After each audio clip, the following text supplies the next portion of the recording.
Hello. Hello, it's Saturday. It's hot Saturday. It's a hot, muggy Saturday. Yay. And once again, if anybody has any extra buckets of ice, please send them over. We're waiting. Send them over.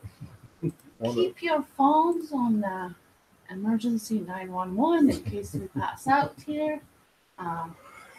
It could happen. It could happen tomorrow too. Tomorrow is going to be even hotter. So right now it's 29 degrees Celsius without humidity, which is 85 Fahrenheit without Fahrenheit. What is going on? Fahrenheit. Yeah, and that's without humidity. So it's well past 30s and it's evening, and tomorrow it's going to be plus 48, which is 118. Yep. Fahrenheit? Fahrenheit, yeah. Fahrenheit. I don't know. We have heat warning. Heat warning for 8 days for Quebec, Canada, and especially Montreal. So welcome to our Death Valley. Apparently, as I was saying yesterday, it's even 6 degrees hotter than in Death Valley. Yeah, it's going to be interesting. And that's no understatement for it. Yeah, we have 2 fans going, and well, let's hope for the best. Yep. How was your guys' Saturday? Hope you guys have a little.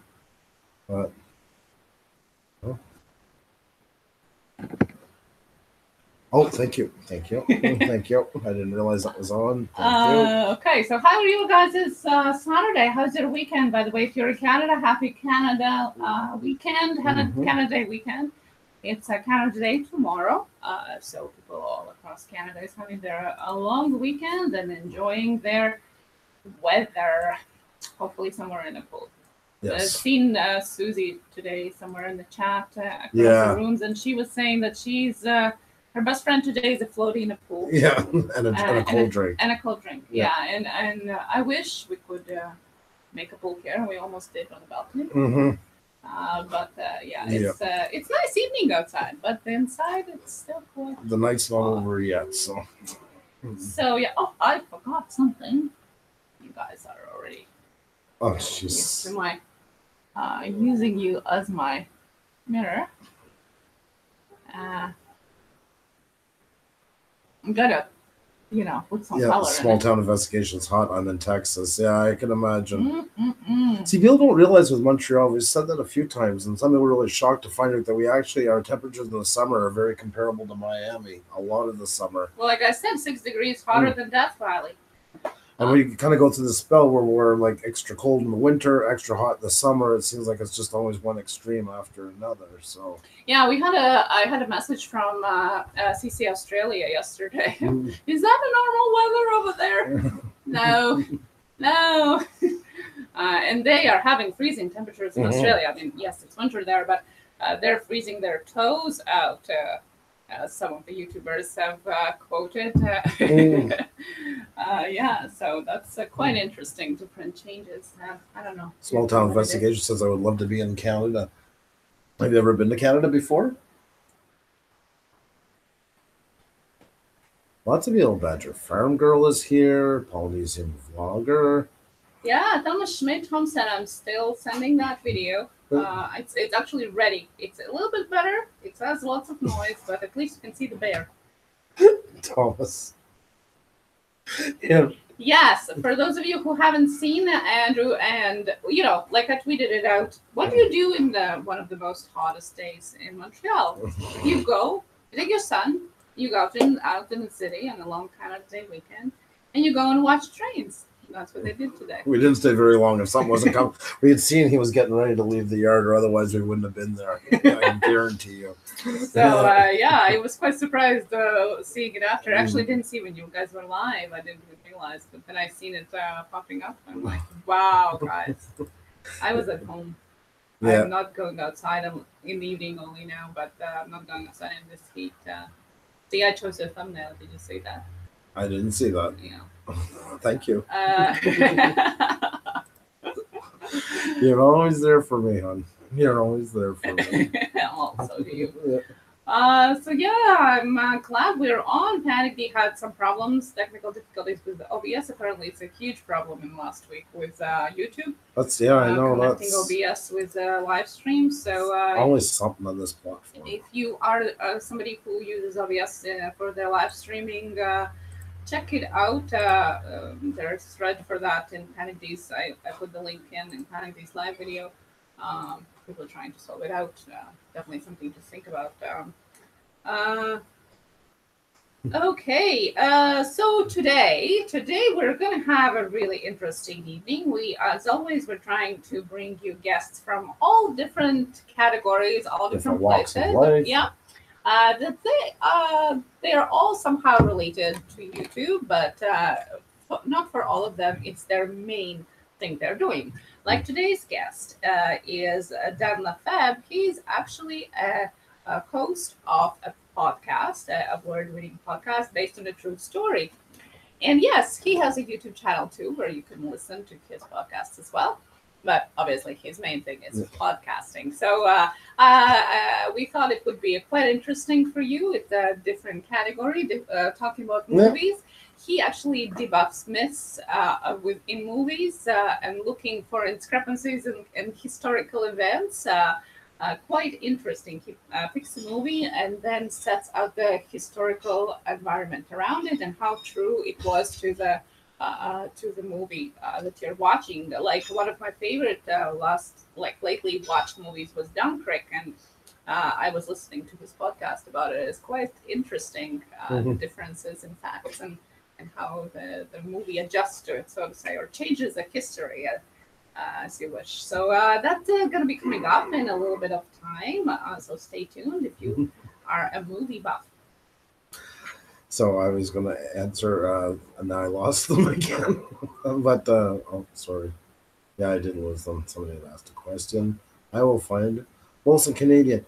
Yeah, 21090 was asking what we're drinking tonight. By the way, cheers to you. Good to see you.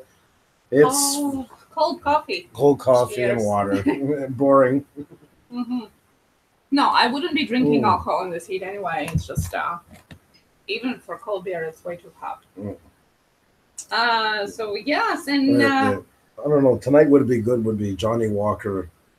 Johnny Walker 7-Up on ice. That would be the perfect drink for tonight. Yeah, I think I maybe have a little bit of sangria left. I could share later. That's not Johnny Walker. No, but it's too hot. We don't drink often, and in this heat, I don't know how that would work. He's not drinking beer tonight, actually. So not actually drinking beer tonight. Hello, Andrew did not melt. I see you haven't melted either, moving that furniture. Yeah, around. I meant to answer that after. Man, I know for a moving weekend, wow, this is not going to be good. Yeah, for those of you who don't know, in Quebec, Canada is also a moving day. Which I hate with a passion. Where despise. everybody is moving back and forth and trucking their furniture, which is really bad in this heat. They even had to cancel 2 events in Montreal because of that. Canada Day celebrations are still on, but I don't know about Jazz Festival. It actually was supposed to start this weekend. If it's going it's on or not. But so be careful out there. Especially, it's hard when it wasn't sunny today, but God, it was hot, and I can see the reflection of a sunset, which is really beautiful out there. 21090, that sounds like a kind of drink. Sweet tea vodka with lemonade while sitting on the beach in Ocean City, Maryland on this amazing summer evening. Beautiful. Wow. I would like to be right there with that drink in my hand. Can you send some over there? Polynesia's drinking iced Dr. Pepper. Oh, yeah, I love Dr. Pepper, actually. Dr. Pepper Cherry Coke is my favorite thing. Never had it before I came here, but obviously all the American movies with cherry coke, and fell in love with it with the minute I had it. When you smoked meat. Yeah, you brought me to smoked meat place in downtown, and yeah, I've loved it ever since. I'm slush and melted LOL. Polynesia, you're so funny. I got Polynesia, one of those ones. Every time you say something, I can just picture you saying it, like, because you have such great expression. Always make me smile. Well, guys, don't forget to like the stream if you can, and smash that share button if you can as well, for those who would like to join today. And if you're too lazy to do that or too hot to do that, then in a matter of a couple of clicks, you can go over to our Twitter profile and share one of our posts about today's stream. And if you're too lazy to do even that, that's okay too. If it's too hot, that's okay. But it is much appreciated. Yep. Yeah. It's always fun in droves. Exactly. And it lets other people see. Maybe if they missed our posts, it pops out of your post as well. So, well, do you want to see who's on? Sure. Well, I'll just start with a little bit of, for the new people in case they're listening, we are a wife and a husband team. By the way, we're having our wedding anniversary tomorrow. That's right. And so wife and husband team, we do photography and videography for the day. That's our day-to-day business, doing photography and videography for our events, family occasions, business, B-roll, etc. And in the evening, we're having fun on our YouTube channel, having live streams 6 times a week. 5 times a week, we have amazing guests. And on Tuesdays, we have Tuesday Tech Talk and channel shout-outs. And 8 p.m. Eastern Time, we're always here. And of course, our show, most of it makes the ghost, the guest, and you awesome in the chat. So did you want to share something? It is sharing. I was just here talking to you since our anniversary tomorrow, so I'm just putting it up. Yeah, that's our wedding. Yep, 4 years ago. And by the way, we've known each other longer than that. Yeah. It's just our wedding day was 4 years ago. That's in Iceland, a Viking wedding.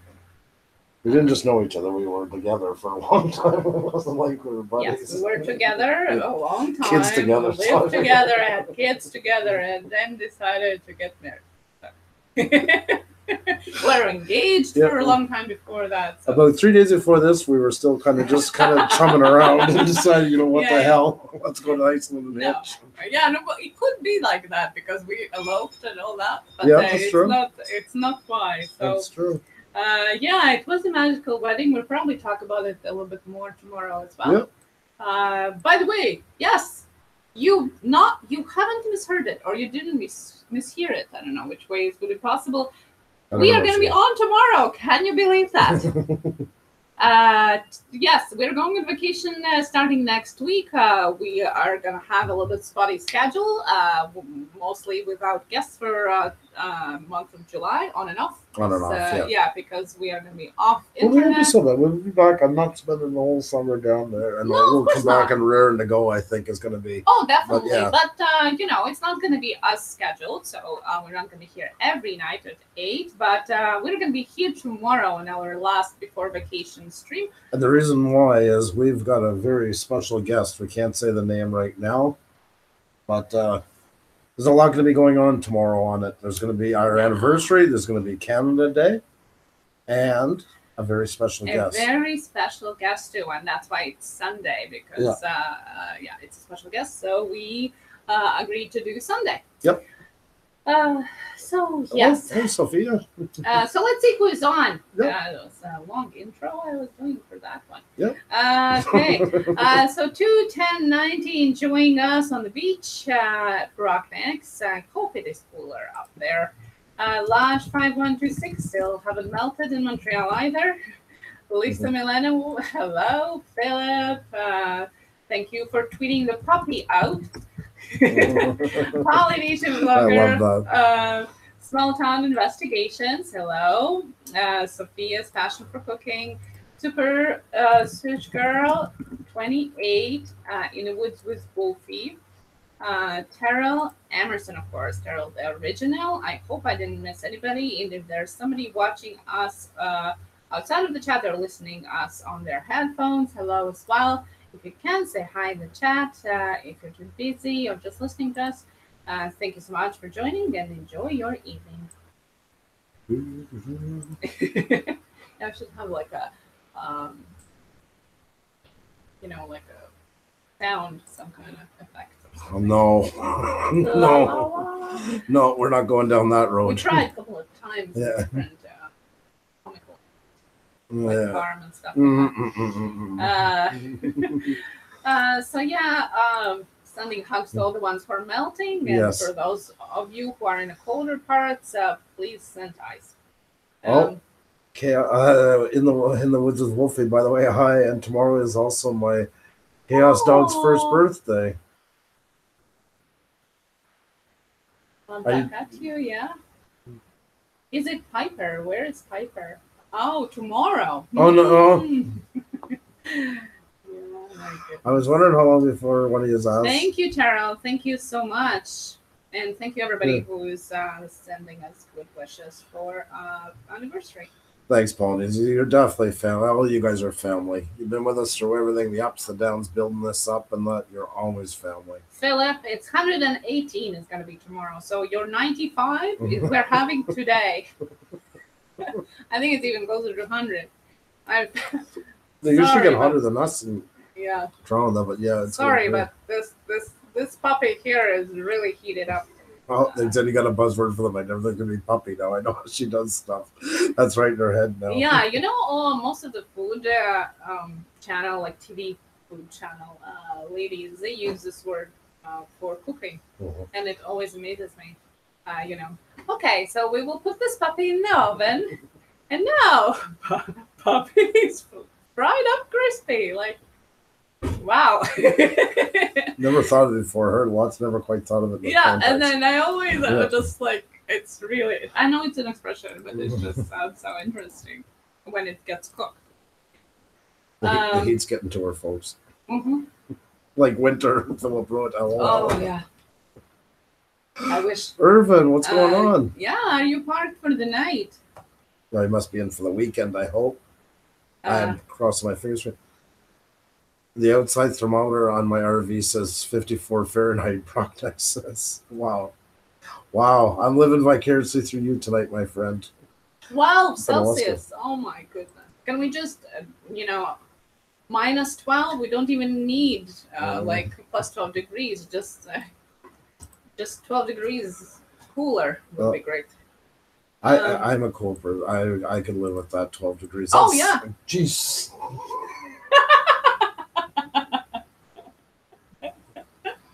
Remember, watch the little greens thing. I don't know it here, and I'm sorry for the ones that are listening. We're listening, guys. I hope the fans aren't too bad. I see that on the sound monitor here. I hope. Please say it not. I just want to see. I can barely hear them. Just see which one's messing with it. Yeah. Yes, this one's messing. I can switch it out. No, it's this one here. I'm trying to want to see because I got it pretty close tonight because of the heat. Yeah, large AC to the max. We have AC. We didn't install it. I'll probably do it when I come back. Yeah, we have fans. We have 2 fans right now, right at us. So. If I type louder, can you hear me better?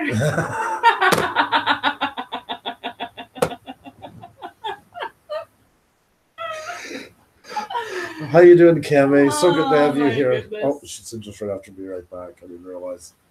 That is, the fans are not a problem. Yeah. There you go. Thank you. Thank you. I appreciate that. Oh my God. Thank you so much. That was good. That was really good.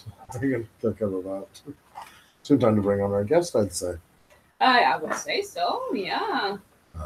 Anybody who's a real movie buff, I think you guys are really going to enjoy him tonight. Like, you can kind of debunk a lot of movies with them.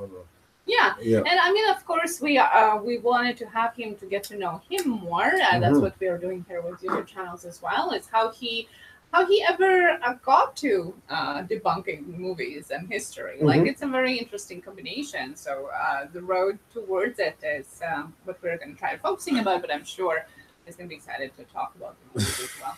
We used to have Brock next from my old band. We used to have one that cool us on. We always said that was our only fan all the time. It's the bottle caps in Brock next coming out. yeah, exactly. Polynesian, 100%. 100%. So, alrighty. Well, I'll just get ready and we'll send over the link and bring them on. Yeah, so while we are getting our guest over to our stream, don't forget to hit that like button and share if you can. We would appreciate that a lot. Let everybody know we are up here or out there, somewhere in between.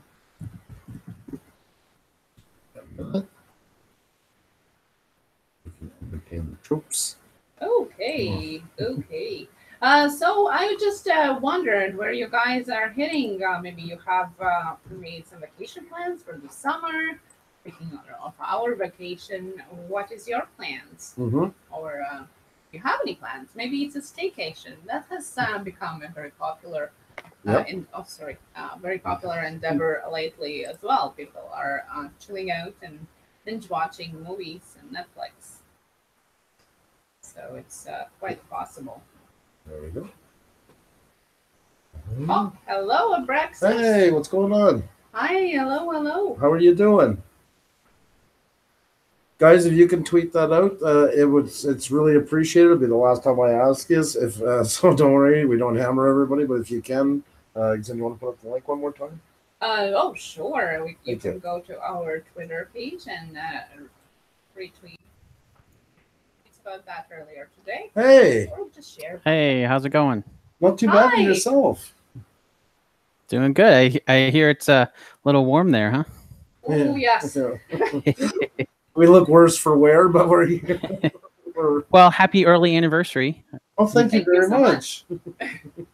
It was based on a TV show from our Xenia's wedding dress that is all from the TV show Vikings from the History Channel. Oh, cool.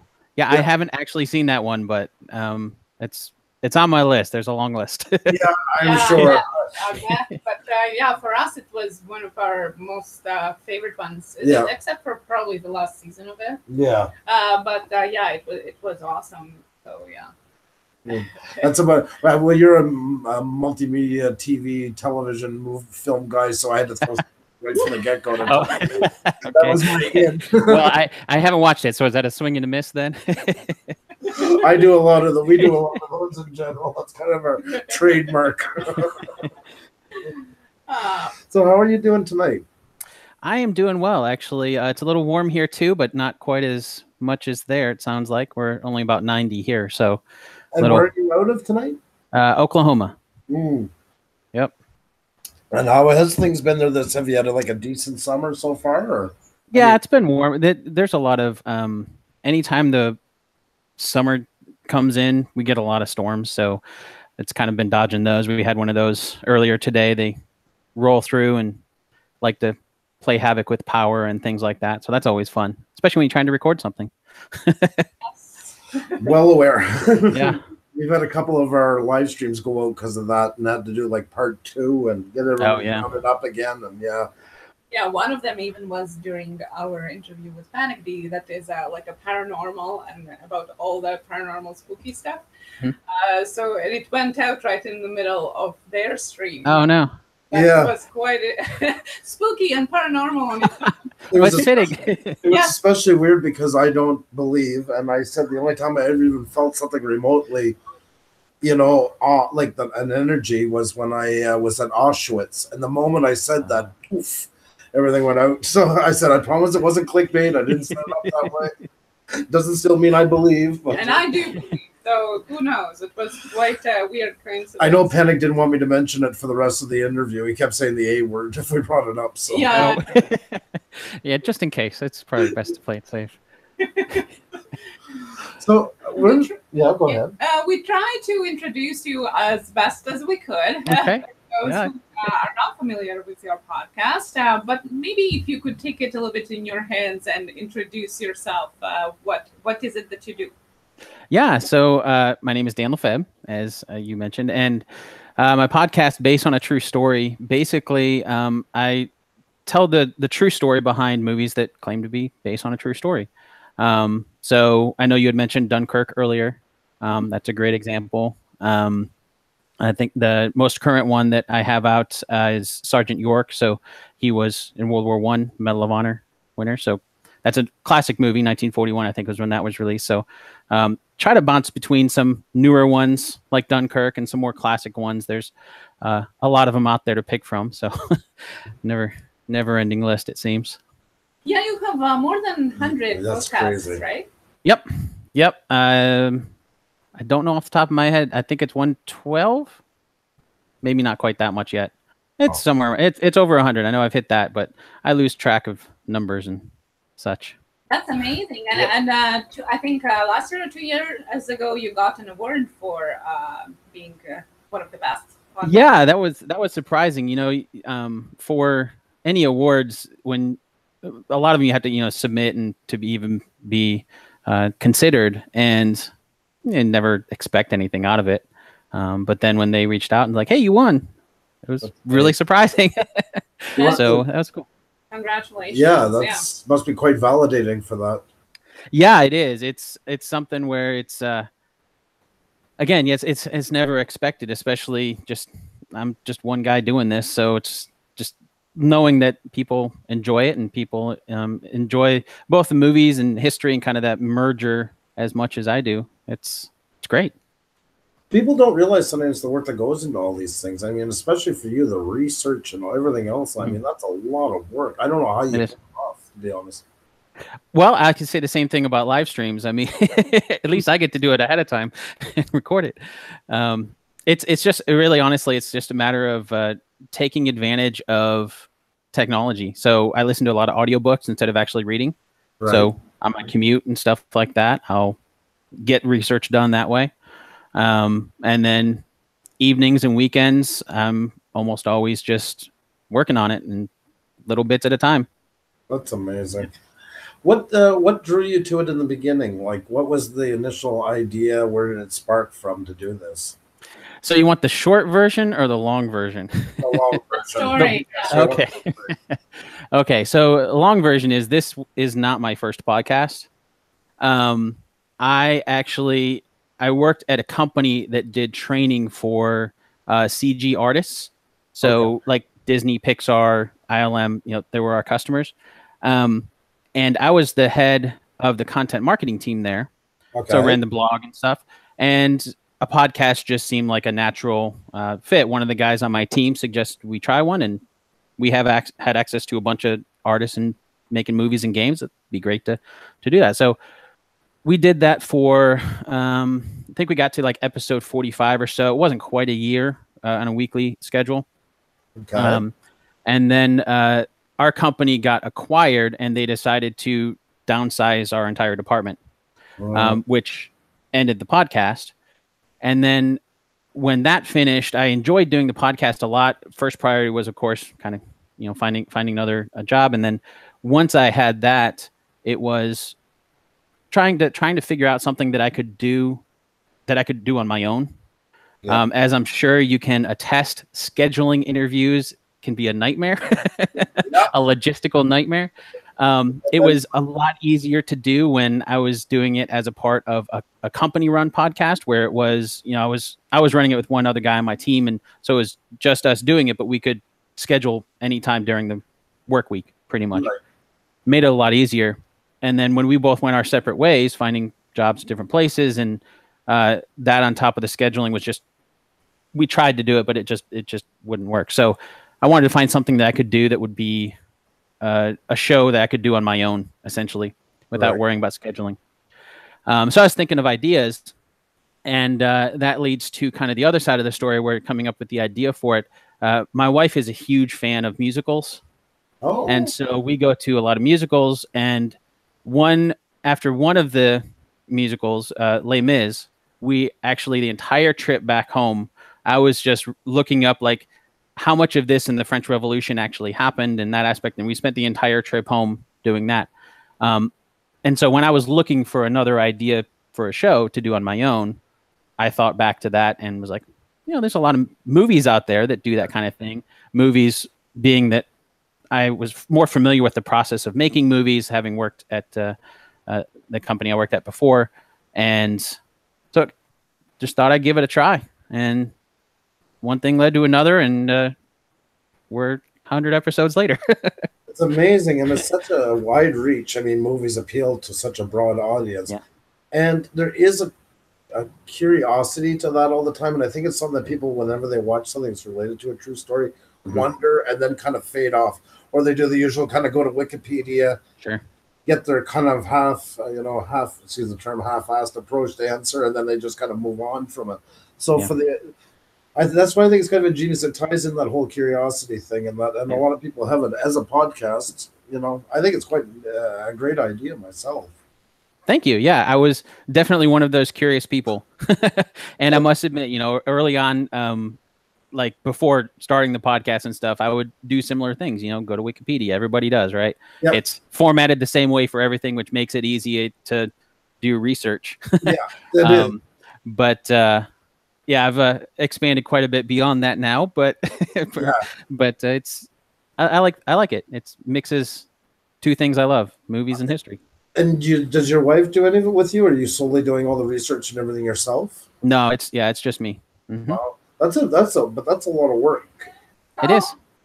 How often do you post your podcast usually? Because it requires so much research. So I've changed. So when I first started, I was doing it every other week because I wasn't really sure how much work it would actually take doing it on my own. I was somewhat familiar with doing the interview style podcast with the work that would go into it, but I didn't want to overcommit. So I started every other week, and then a few months into it, I got the base stuff down. You know, I got the website built, got everything built. So it was pretty much just kind of rinse and repeat type process. Right.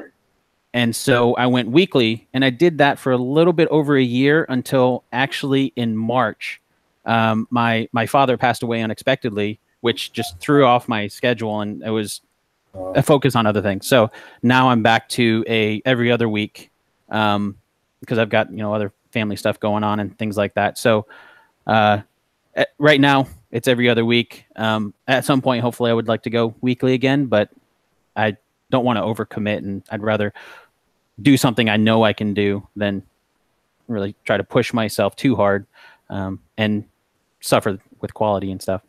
That's a big thing as well, because especially now with the award winning, and I mean the name you built up, there's a lot of integrity associated with your podcast, which I'm sure probably adds some pressure to make sure that you keep in that same realm of content. Maybe. I don't know. I try not to think about that. I try not to get too pressured. I mean, I mean, the bug in your ear after saying that. Oh no.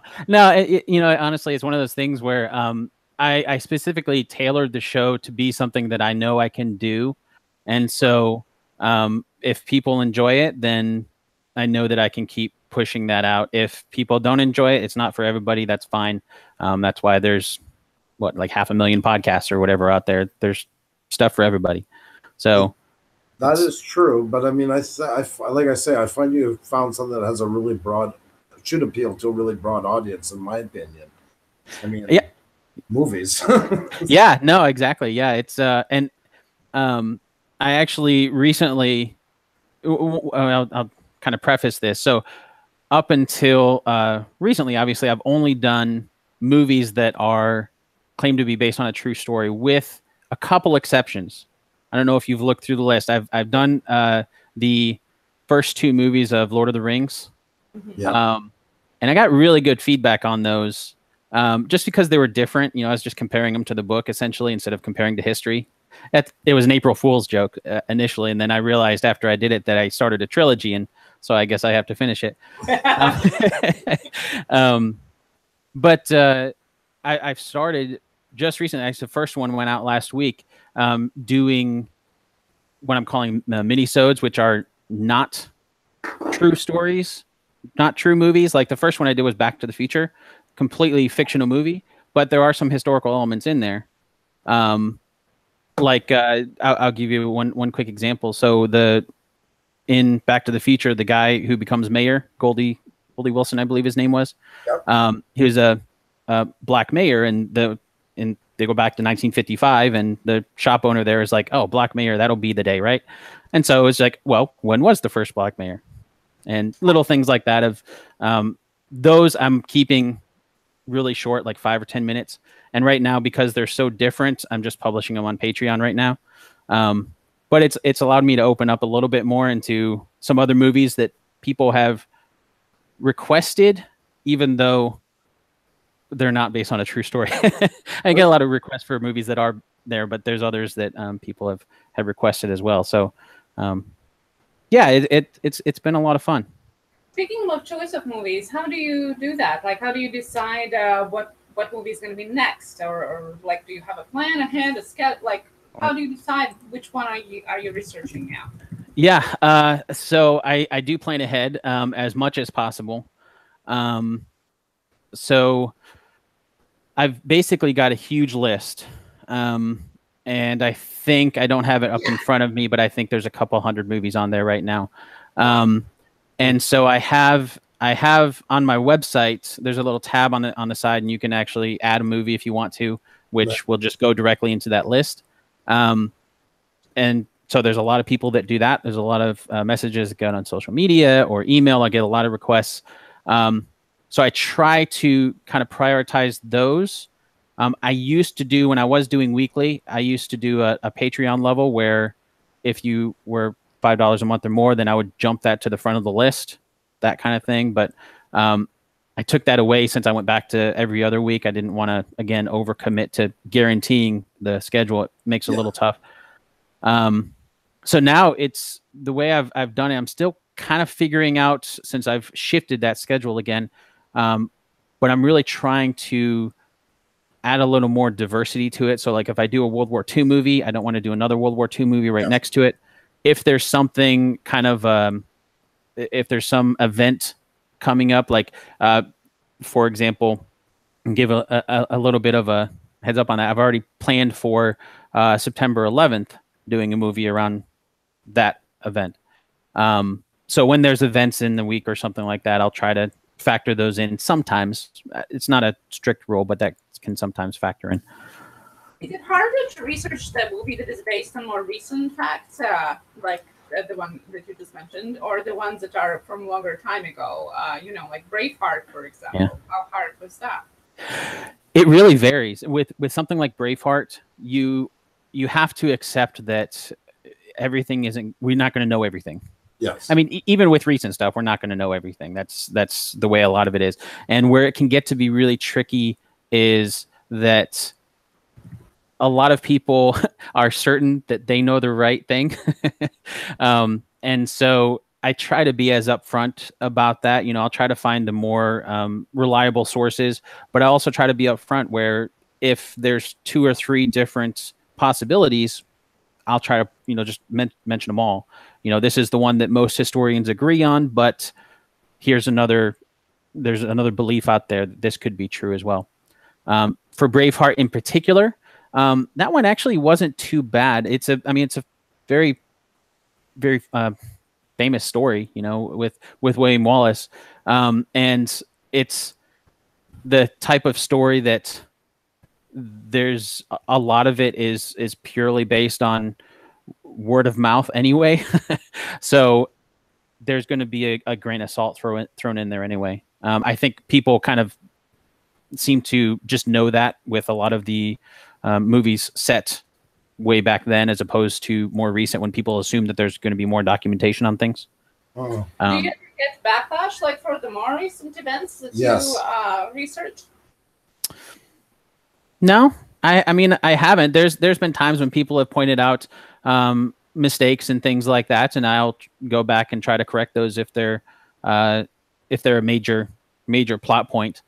But no, I haven't really gotten much backlash on the more recent things.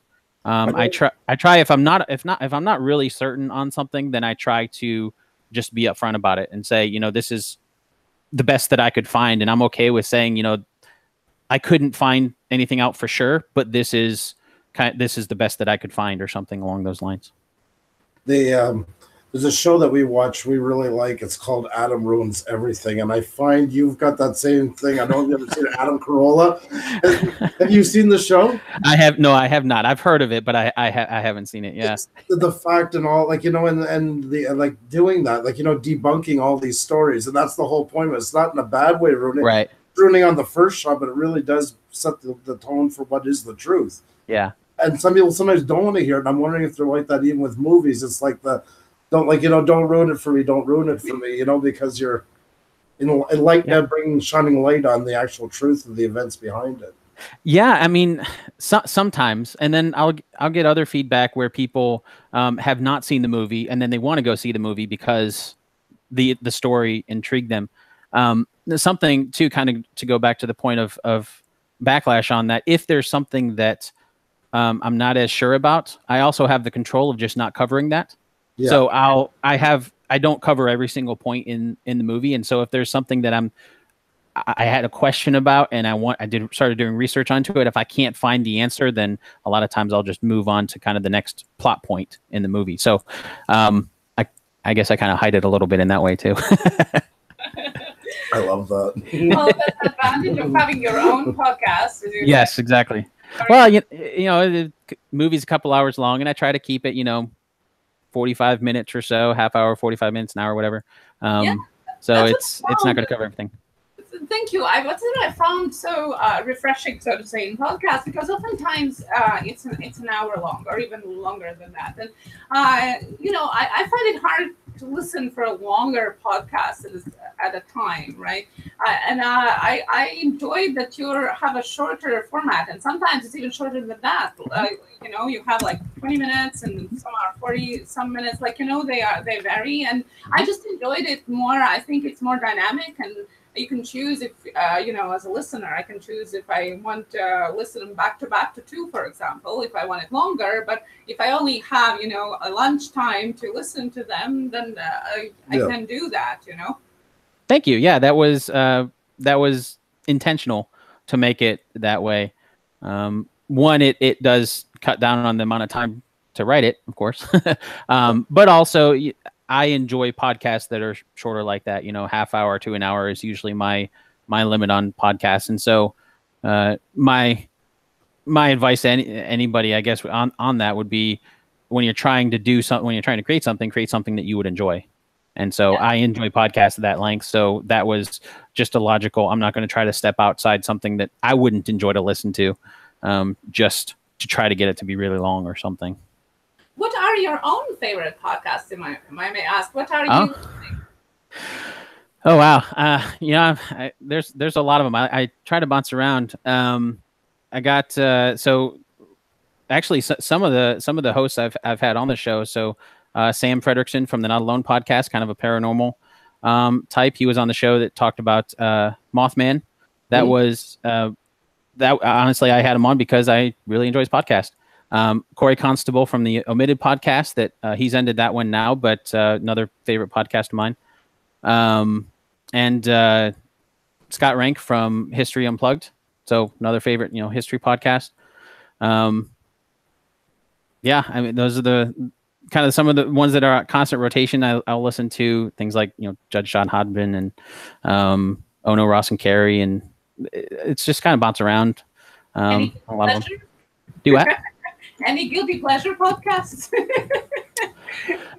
Honestly, so I don't really get into true crime. I don't really get into audio drama. I listen to a very specific kind. I think I prefer podcasts that are more educational, because I listen to a lot of books, both for the podcast, but I also listen to fiction books, and that's kind of how I get kind of the fiction side and aspect. So I don't know. I just never really could get into a lot of, I guess, I don't know if they'd be called guilty pleasure, but a lot of anything that's not really got an educational spin to it, I could never really get into. I don't know why. It's just the way it is. Not your cup of tea. And I'm sure, among all the research that you're doing and listening to what is it for your podcast, there's not much time to listen to other things as well. So yeah, there's only so many hours in the day. This is true. Yeah, I'm quite impressed that the speed of the research that you're doing. I mean, some of the things like some of the movies, I bet you could write the whole thesis on it, and you do it in a week or two, a complete research background of the history. Because what I like about your podcast is not only comparing the facts, but it's actually setting the historical background, the environment around it, so kind of like painting the picture of the whole history, around it, not just exact facts that were in the movie. And that's either quite a knowledge beforehand or quite a research preparing for it. Most of it's research. I'll take knowledge afterwards. But it's an amazing amount of information, to go through in such a short period of time. Thanks. Yeah, that's actually something I will factor in when I will schedule them out and what I'm going to do. because if I know, for example, Titanic, right? Very popular movie. Because it's so popular, that's the most popular episode. And so that one took a lot of research. I should have it up. I don't remember which one I did after that, but the one after that I knew was not going to take as much research. I mean, they all take quite a bit, but I try to kind of vary that a little bit. Sometimes before choosing the episode, even I'll look at what resources are available for that before I even start doing research, to see kind of how long it'll take. For example, I don't know if you've used this before, but with Audible, if you get the Kindle book and the Audible book, they'll actually sync your location. So where you're listening. So I'll listen if the book is available for research on both, I'll buy both of them.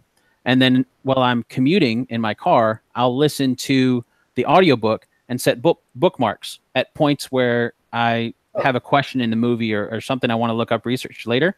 And then those bookmarks sync to the actual digital version on Kindle for later when I'm actually doing research. So I can kind of have a list of here's the questions that I have in the history there. So not all of them have that. So if it doesn't, then I know it's going to take a little bit longer to actually physically read a book or, do something. But I try to kind of factor that in a little bit as well too, because I know I can cheat a little bit on the research, using my commute time to actually do that. That's amazing. No, I didn't know that, and I'm sure quite people in the chat didn't know really that either. So that's good to know. That's one of those little industry hacks that you just give people. That's very cool. Just look for Whisper Sync is what they call it. Make sure it's Whisper Sync enabled, and then you have to buy both the audiobook and the ebook. But when you buy one of them, the other one they'll give it to you for a discount. That's what and then That's so cool. Yeah. Huh. Amazing. That's so I can't get over that. Like that's one of those things must make your job so much easier in that part, like you say, for leaving questions like you have where you have areas and stuff like that. Yeah, I get really happy when there's audiobook and a digital book that I can buy both of. It helps. I want to ask you, what is your favorite one so far? Like, which is the one that, like, not just like that you've done the finished product, but like the research has captivated you more than any other one? The one that just sucked you in, you couldn't let it go, and it was consuming you. Wow, that is a tough question. It would probably be cheating to say the most recent one. Always the most recent one. Wow, yeah. Usually that is the case where I get really sucked into the history behind a lot of it, which is why I try to set up a lot of context, because a lot of it I just find fascinating, and so I'll set up those stories there. I'll tell you one that I really didn't. There's two, I guess, that I actually had to stop recording at one point because I actually just broke down in the middle of recording at the end, and that is USS Indianapolis, and the other one was Lion, and for completely different reasons. Lion, the ending is just so it's a happy ending, but it's also very emotional, and USS Indianapolis is just a tragic ending. The movie itself, the movie it could have been better, but the story it was really great, and again, the benefit of being able to record ahead of time, but that was, I'd probably say one of those two. Yeah. You even look passionate about it when you're talking about it right now. Like, it's still left something with you. Yeah. Those two movies were pretty impactful. The movie itself for USS Indianapolis wasn't as emotional as actually get into the research behind it, because that story was just, I don't know if you're familiar with the story. I don't want to spoil it if people haven't seen it or anything. No, but it's okay. Spoiler alert. Yeah. Well, so the basic gist of USS Indianapolis was a ship in World War II, and it was the worst disaster in U.S. naval history because the ship went down. It got hit by a torpedo, sank, and they weren't rescued for days, and they were the crew got eaten alive by sharks out there in the ocean. Yeah, exactly. So, and then afterwards, there was a big trial and stuff with the captain. Did you do everything you could have? All this kind of stuff. And he just received death threats and hate letters from people who died. Like, you killed my son, and just like horrible stuff. And it's really, really sad. And I just brought down the chat. But it's really sad. Just really sad. Great songs are inspired by really tragic life events, tragic lives, and I mean the same with movies too. The movies that usually really hit you the most are the ones that are the heaviest. Yeah. Yeah, you really start to identify with the character and start to realize that this stuff actually happened. Yep. And after your podcast, I mean, it takes you more home to the real story and everything as well. Yeah. And I mean, you have gotten through some really heavy movies too, like the ones you mentioned, and also Schindler's List was one of the ones that you have done research on as well. And when I seen that, I thought, like, I had a hard time finishing watching it, not because I didn't like the way it was made, but of course, everybody knows what happened. But at the same time, watching it and thinking how real it was for people was really, even more heartbreaking, so to say. Mm-hmm. And I can't imagine. And that's why I wanted to bring it up a while ago when I was saying about Auschwitz, because I hate saying I've been there, or anybody, because you've been there, but it's still, you don't want to downplay what the place is, but it's not like you went through it. You know what I mean? Right. Like, some people make it sound as tragic as the people that were there. That's why I don't want to ever say it that way. It's a hard thing. It's really, because it is kind of like visiting a museum.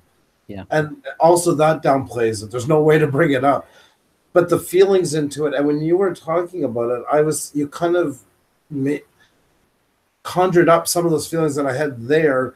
You actually were making them, I don't know. You have a very deep insight. Have you ever been there? No, I haven't. I would love to.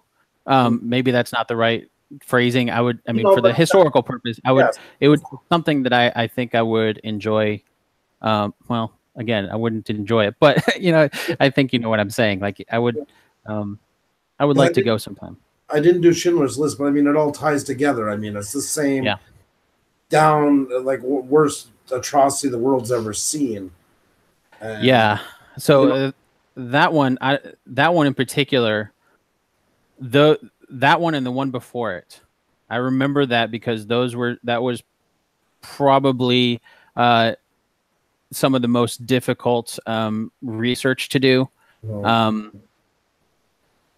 And so I tried to bounce back from that. I think I did Tombstone after that, a little bit of a, not happy, but little bit lighter side. So Schindler's List, I had that one planned. I knew it was going to be a dark episode and really a lot of emotions in it. And then I had done an episode, I think it was a couple months earlier, about the movie Bitter Harvest, which is, if you're not familiar with it, the movie covers basically what they kind of call the Ukrainian Holocaust, so Holodomor, which was starvation by hunger by Stalin in the 30s. And so that was a kind of a tough one too. But then the guy who wrote the movie actually reached out to me. And so I did an email interview, and then I wrote it up and verified it with him and before recording that episode. So it wasn't really like he wasn't there on the episode, but he told me his story and a lot of the stuff behind the movie and stuff. And that one actually came out right before Schindler's List. So there was kind of you have Holodomor and then you have the Holocaust. And so those were two, I tried to kind of bring it back up after that and not do a really dark movie for a while. Yeah. Well, yeah, you go through periods like that, and too, you're right. You don't want to create a low you know, small or too uppity as well. It can be just the same thing. Yeah. You find it hard, like to keep yourself from varying it up. Like you have to tell yourself, okay, I can't do. Like you're kind of leaning towards the next one. You're like, okay, no, I got to change this up. Sometimes, so I'll have a schedule ahead of time, kind of what order I want to do things in. But one reason I don't like to publish that ahead of time is because, yes, I will change it up after I finish writing one. If it ended up being a lot darker than I anticipated, like I didn't expect USS Indianapolis to be that sad, then I will often change it up and be like, okay, well, let's kind of bring this up a little bit. What's one that will not be quite as deep emotionally, or just something a little more fun. I think even, you know, after there was Bitter Harvest, Schindler's List, and I think I did Tombstone, and I think it was like The Patriot, you know, kind of more for last July 4th around that time. Right. So again, trying to kind of not do movies that are so deep all the time, both for the listener, but also, quite honestly, on my side as well, on the research side.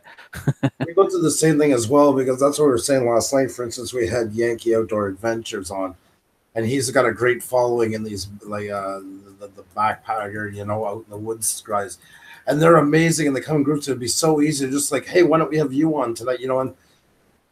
But we don't want to do that. That's the worst thing we can do. So every night we're trying to bring somebody, and even if we have somebody really good on, it's hard to say, because you're always worried you're going to lose them because they're not getting paid for it. So it's easy for them to change their mind or something.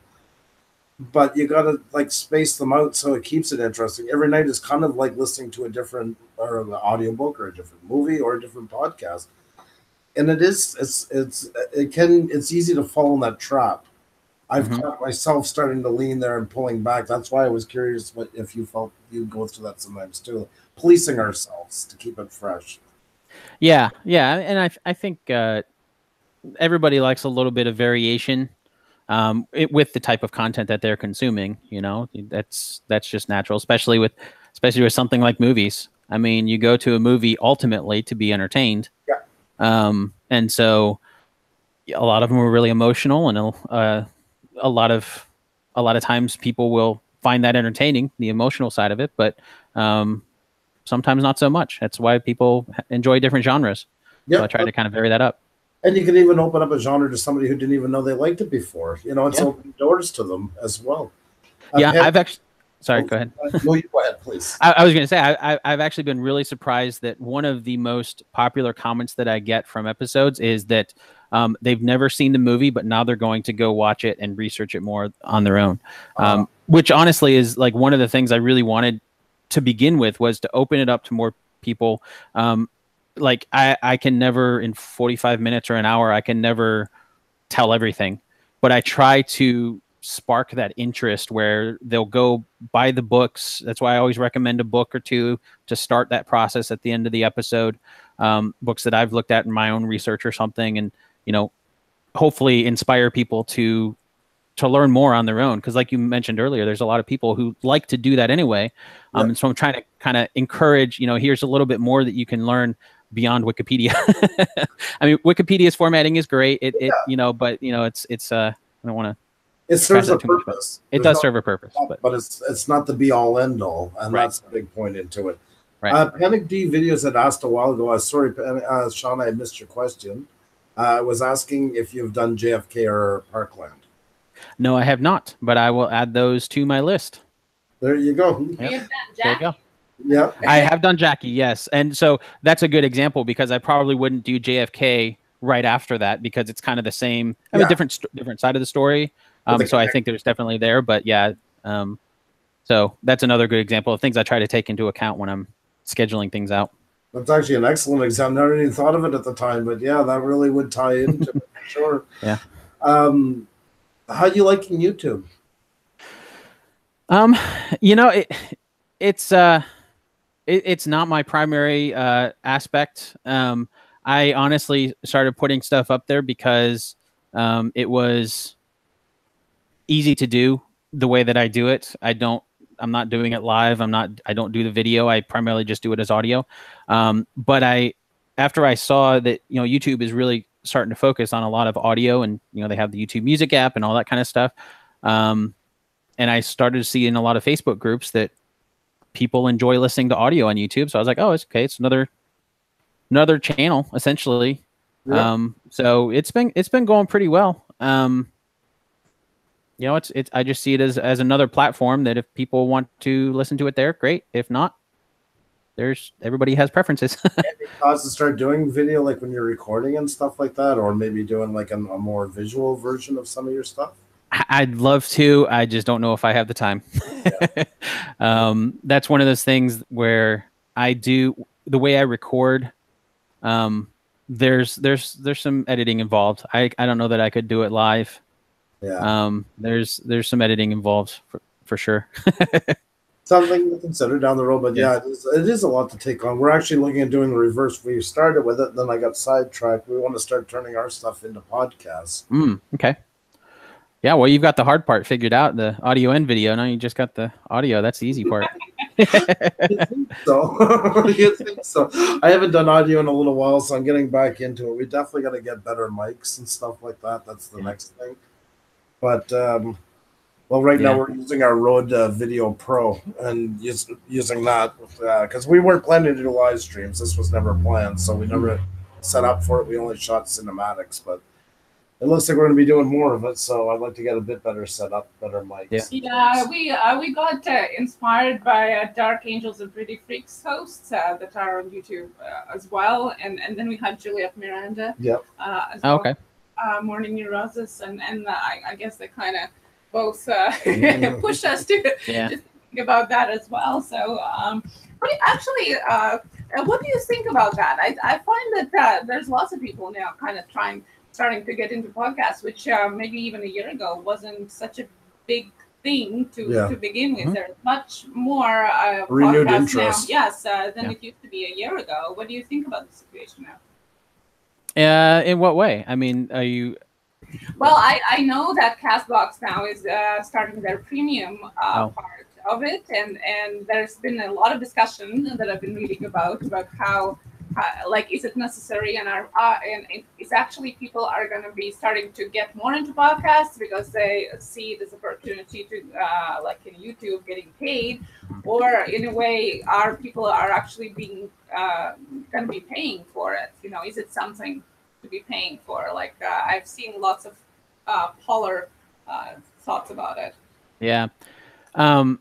I think it's great that people get into podcasts. I mean, it's something where if it's something that you find you're passionate about, that's great. You know, I think it's gonna be really tough to turn it into something that's people will expect to pay for on a premium level because they've been free for so long and because there are so many free ones. I think I don't know the numbers behind on the YouTube side, but you know, YouTube has their YouTube Premium with originals in that aspect too, and I'm sure there's a lot that get that. I honestly get it, but I don't watch them because that aspect doesn't really interest me. But I use Google Play Music, and so I get it through that subscription. But I would be really curious to see how many people, or how that content will be different enough to warrant that type of a premium cost, like with Castbox doing that. I think there's always going to be free podcasts like mine. There's honestly, it's not that tough. You get a mic, and the technical side of it is not that difficult. It's pretty easy to overcome. A lot of people get into it thinking they're going to make a lot of money, and when they realize that you're not going to make a lot of money, or you're not going to make any money, it's really a hobby that you're paying for, then it really just boils down to passion. And if people are passionate about it, they'll create great content. If not, then that's fine. They'll find something else they're passionate about. That's as truthful like you do with your movies. You just podcasts. Truth becomes podcast. It's a very good answer, and I mean it's as true to the bone. That's why I like that when you say that. Yeah, you can't please everybody, and that's just the way it is. There's so much content out there. One thing I really enjoy about the podcasting community in general is that everybody is really, really helpful, really friendly, because everybody realizes that even though there's a ton of content out there, it's not really competition. It's not like if somebody listens to your show, they're not going to listen to my show, because realistically, at the end of the day, a lot of people have a lot of time to waste, or commute or whatever it might be, right? And so a lot of that aspect, just especially podcasts, because you can listen to it at any time. It's not bandwidth intense. It's got so many pros to it, really. Yeah, you can even re-download them. Like Castbox, for example. Yeah. So it's really got a lot of. I think that's why they're having like a resurgence for that. You can listen to it wherever, like while you're driving or doing chores, or that aspect.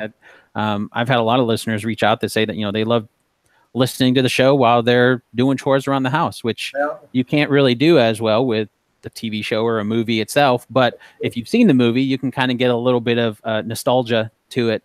Yes. Which reminds me, another podcast that I really enjoy is An American Workspace, which is an Office podcast, The Office TV show. And I'm a big fan of The Office TV show. And so that is basically a review show of that. It's great because I can listen to it in the car. I'm not actually watching TV because that's dangerous, but but I can kind of relive. I've seen it enough that I can kind of remember stuff and kind of that aspect, which is another great thing about podcasts. That's no, I believe there's a lot of wins to them. We travel home and it's like 850 kilometers, and it goes to a part where you don't get much radio, except for French radio. When we started bringing podcasts with us, and because we don't do it enough to warrant like buying serious radio packages or anything. But a podcast is amazing. Like, I use Castbox. That's why I mentioned it, because I use it all the time. So. I used to be a truck driver years ago, and I'm thinking like, what would have been if I could have had podcasts instead of awful AM radio in every godforsaken place? How much more interesting, because it makes the time go by faster. I used to listen to a lot of music when I drove. And then I found it's like counting miles, like every song is 3.5 minutes. So it's like, oh, there's another mile now. Another mile. Might as well stare at the odometer. But a good podcast, you'll be like, oh my God, it's over. We've gone an hour and I can't believe it, Which brings up a really great point, because with the influx of shopping online, you think of all the logistics and just how much more stuff is being shipped around. I'm not as familiar with the truck driving industry as you, but I would imagine that they would be an increase in that. And that's another great place to listen to them. I would think so as well. I'm not involved anymore, but I mean, to me, it would be like heaven on earth. Because the radio is just so, especially like in the US, you guys have so many close towns. It's unbelievable the amount of AM radio that you guys produce. Like you never run out. It's always there. You're like, AM radio here in Canada, man, you got some big gaps between places. Oh yeah. But is it good? We're sacrificing quality for quantity. I don't know. AM radio anywhere, pretty much. It's a little more tame here. There's like, when I be driving through, I get that, you got to listen to Jesus. Jesus is calling you tonight. You'll be like, like it's 2 a.m. You're freaking me out here. Like, I know everything sounds so angry all the time. Even when you're talking about God, it sounds angry. But I guess it keeps you awake while you're driving, which is a good thing. God's coming again. They're going to be good. God's coming again. I wonder, because of the type of the podcast that you have, if you have a lot of audience among students, because I'm thinking that if I would be the student in high school, that's a great way of learning history and watching movie without actually reading a book or watching movie. Yeah, that's a very good question. Honestly, I don't know. I mean, that is, there's been a few students that have reached out, but I guess that kind of hits on one of the downsides of podcasting, is that unlike a live stream or something like that where you're interacting with people right away, it's I'm recording into a mic and then publishing it, and sometimes people reach out, sometimes they don't. A lot more people listen to it than actually interact and will communicate back. So honestly, I don't really know. That would be great. I wish I could watch movies when I went through school and learned history that way. I was never the greatest student, but I would give my left arm to go back and do one school project using everything that's available today. Yeah, that's a really great point. That would be interesting to see They have to have factored that stuff in. Yes. Oh my God. No, but Yes. they use all the multimedia tools to actually make something. Yes. I remember doing it on like the one friend who had the VHS tape, and it was god awful. Like, you know, everything cut the stairs for 10 seconds till somebody off, turn it off. You know, that Just kind the of ability thing. to watch things in 1.5 Yeah. speed is Yes. an advantage. Yeah, for sure.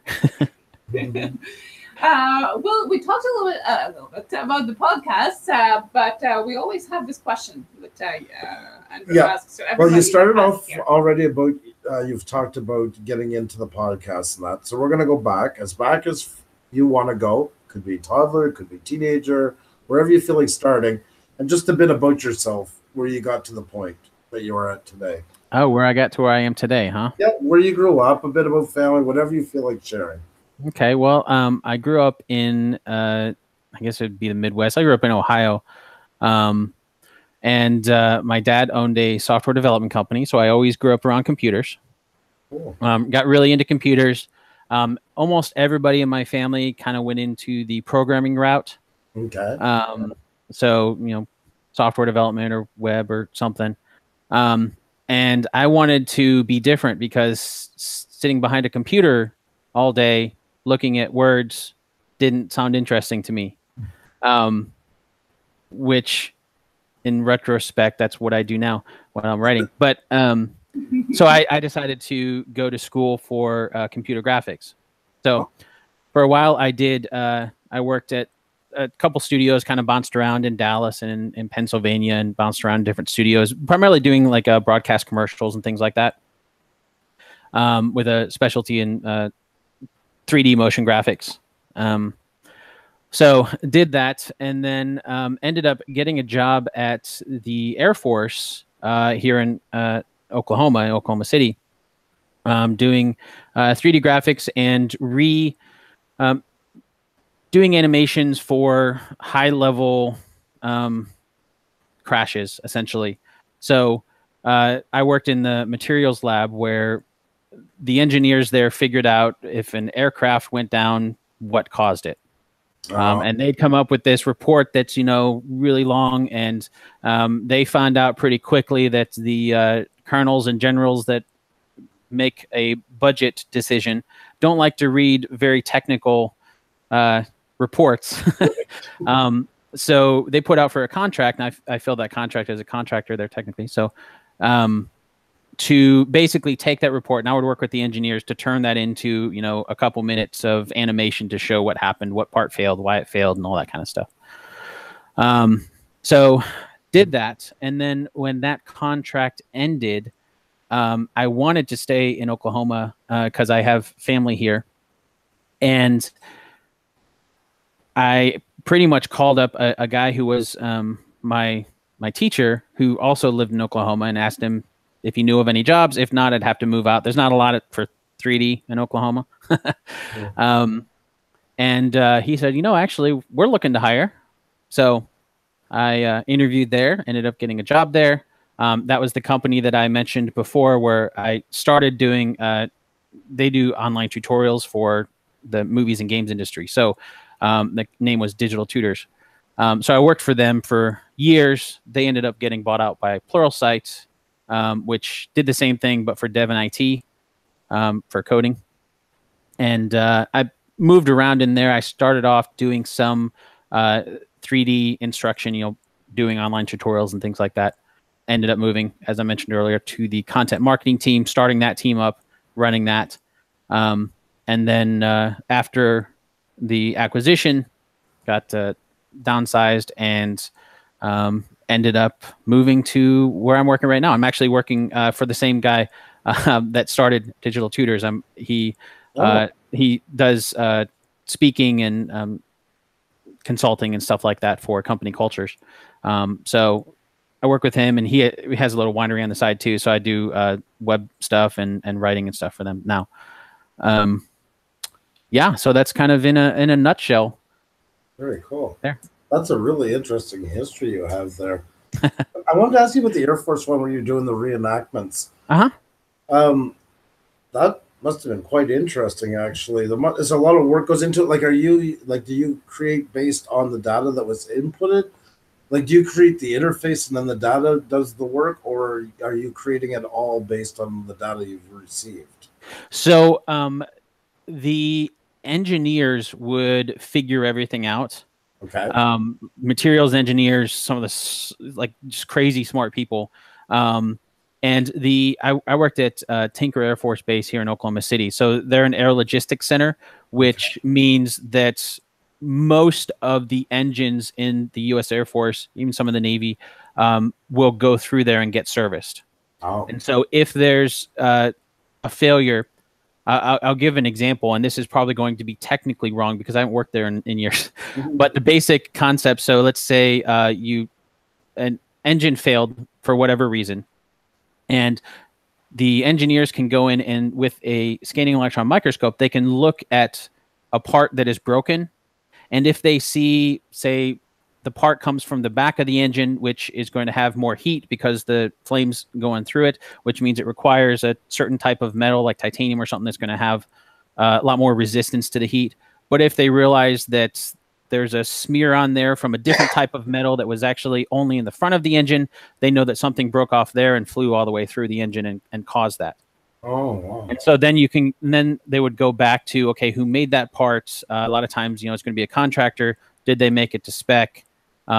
So my part of that would be after they figure all that out, I would sit down with the engineers. I actually worked in the lab with them, and they would explain basically all of their technical data that they figured out, and then I would turn it into an animation. So I use Maya as my primary animation tool, same tool that Pixar and stuff uses, in order to basically take that out, create a 3D model of the engine, show the fans turning, and this blade flies off and goes all the way through, and that's basically what happened. That type of thing. So my animations were strictly for visual for the people high up, because a lot of times you were talking hundreds of millions of dollars of contracts and stuff like that, and so those types of people don't want to read a huge technical report every single time to figure everything out. They just want to see what's the gist of this. And so I would pretty much create the gist of it in an animation. And then if they have all the technical data to back all of that up and everything, of course, I didn't do anything with the technical data other than make it look pretty in animation. That is really cool. And you were using Maya, you said? Yes. Yeah. Maya and After Effects were my two primary tools for that. But I'd get into a lot of times, I get files in, AutoCAD or Inventor or whatever, and I have to convert those over in that aspect from the engineering side. But Maya and some RealFlow for fluids and stuff like that. But mostly Maya and After Effects. That's really cool. Have you ever thought after that to go more into an animation part of work, like in general? Well, that's what I did before that. Yeah. More so. So that's what I did before that. And then when I went to work at Digital Tutors, I taught that. So I've actually done quite a few tutorials on, After Effects and Maya and that kind of stuff too. So I did that a little bit afterwards. And then it got to, they needed somebody they want to start a content marketing team. And I always enjoyed writing. So I thought I'd give it a shot and kind of went that route and ended up enjoying that aspect of it. It really helped being able to talk to artists who were creating those animations on a big budget scale. The big movies that we see, all the superhero movies especially. And it's great to I get to kind of geek out with them and talk about all the technical stuff and how they made all of it and all that kind of stuff. And so the background of having done it myself before actually really helped with a lot of that. Yeah, now I'm happy with what I'm doing. Yeah, you don't miss it. No, I mean the actually working in the actual movies or games industry is really, movies especially, is really, really tough because the budgets are getting lower and lower and the deadlines are getting shorter and shorter. And And the workload's getting bigger and bigger as they get. And the workload's getting bigger and bigger. I mean, you look at the quality of stuff that's on TV now. I mean, that stuff is better than what was in movies 10 years ago, and they're doing it weekly. I mean, granted, they'll do a season ahead of time, but still, they're cranking this stuff out. It's just crazy. It's tough to do that when you have a family. Yes. And that's actually one thing that when I worked at Digital Tutors, we hired a bunch of people that had worked on either coast, LA or New York, a lot of studios out there, and they wanted to kind of get out of the industry because they wanted to settle down with the family in that aspect. And it's so we were able to do that as we were creating tutorials for those industries, still doing very similar work, but not actually working on the movies themselves, but teaching the artists that worked on the movies. Well, it's a grind. The whole business is a grind. It's a real tight push. I have a friend that was in with Pixar. Yeah. He's saying, it's a lot of work. It's not as glamorous as it used to be. Like years ago, and they get called in probably more your time when you were doing it. It was almost like bringing the big guys, and more like come in and you had time, and they understood that this was going to be the big scene. But now all of them are big scenes. Yeah. Everything's a big scene.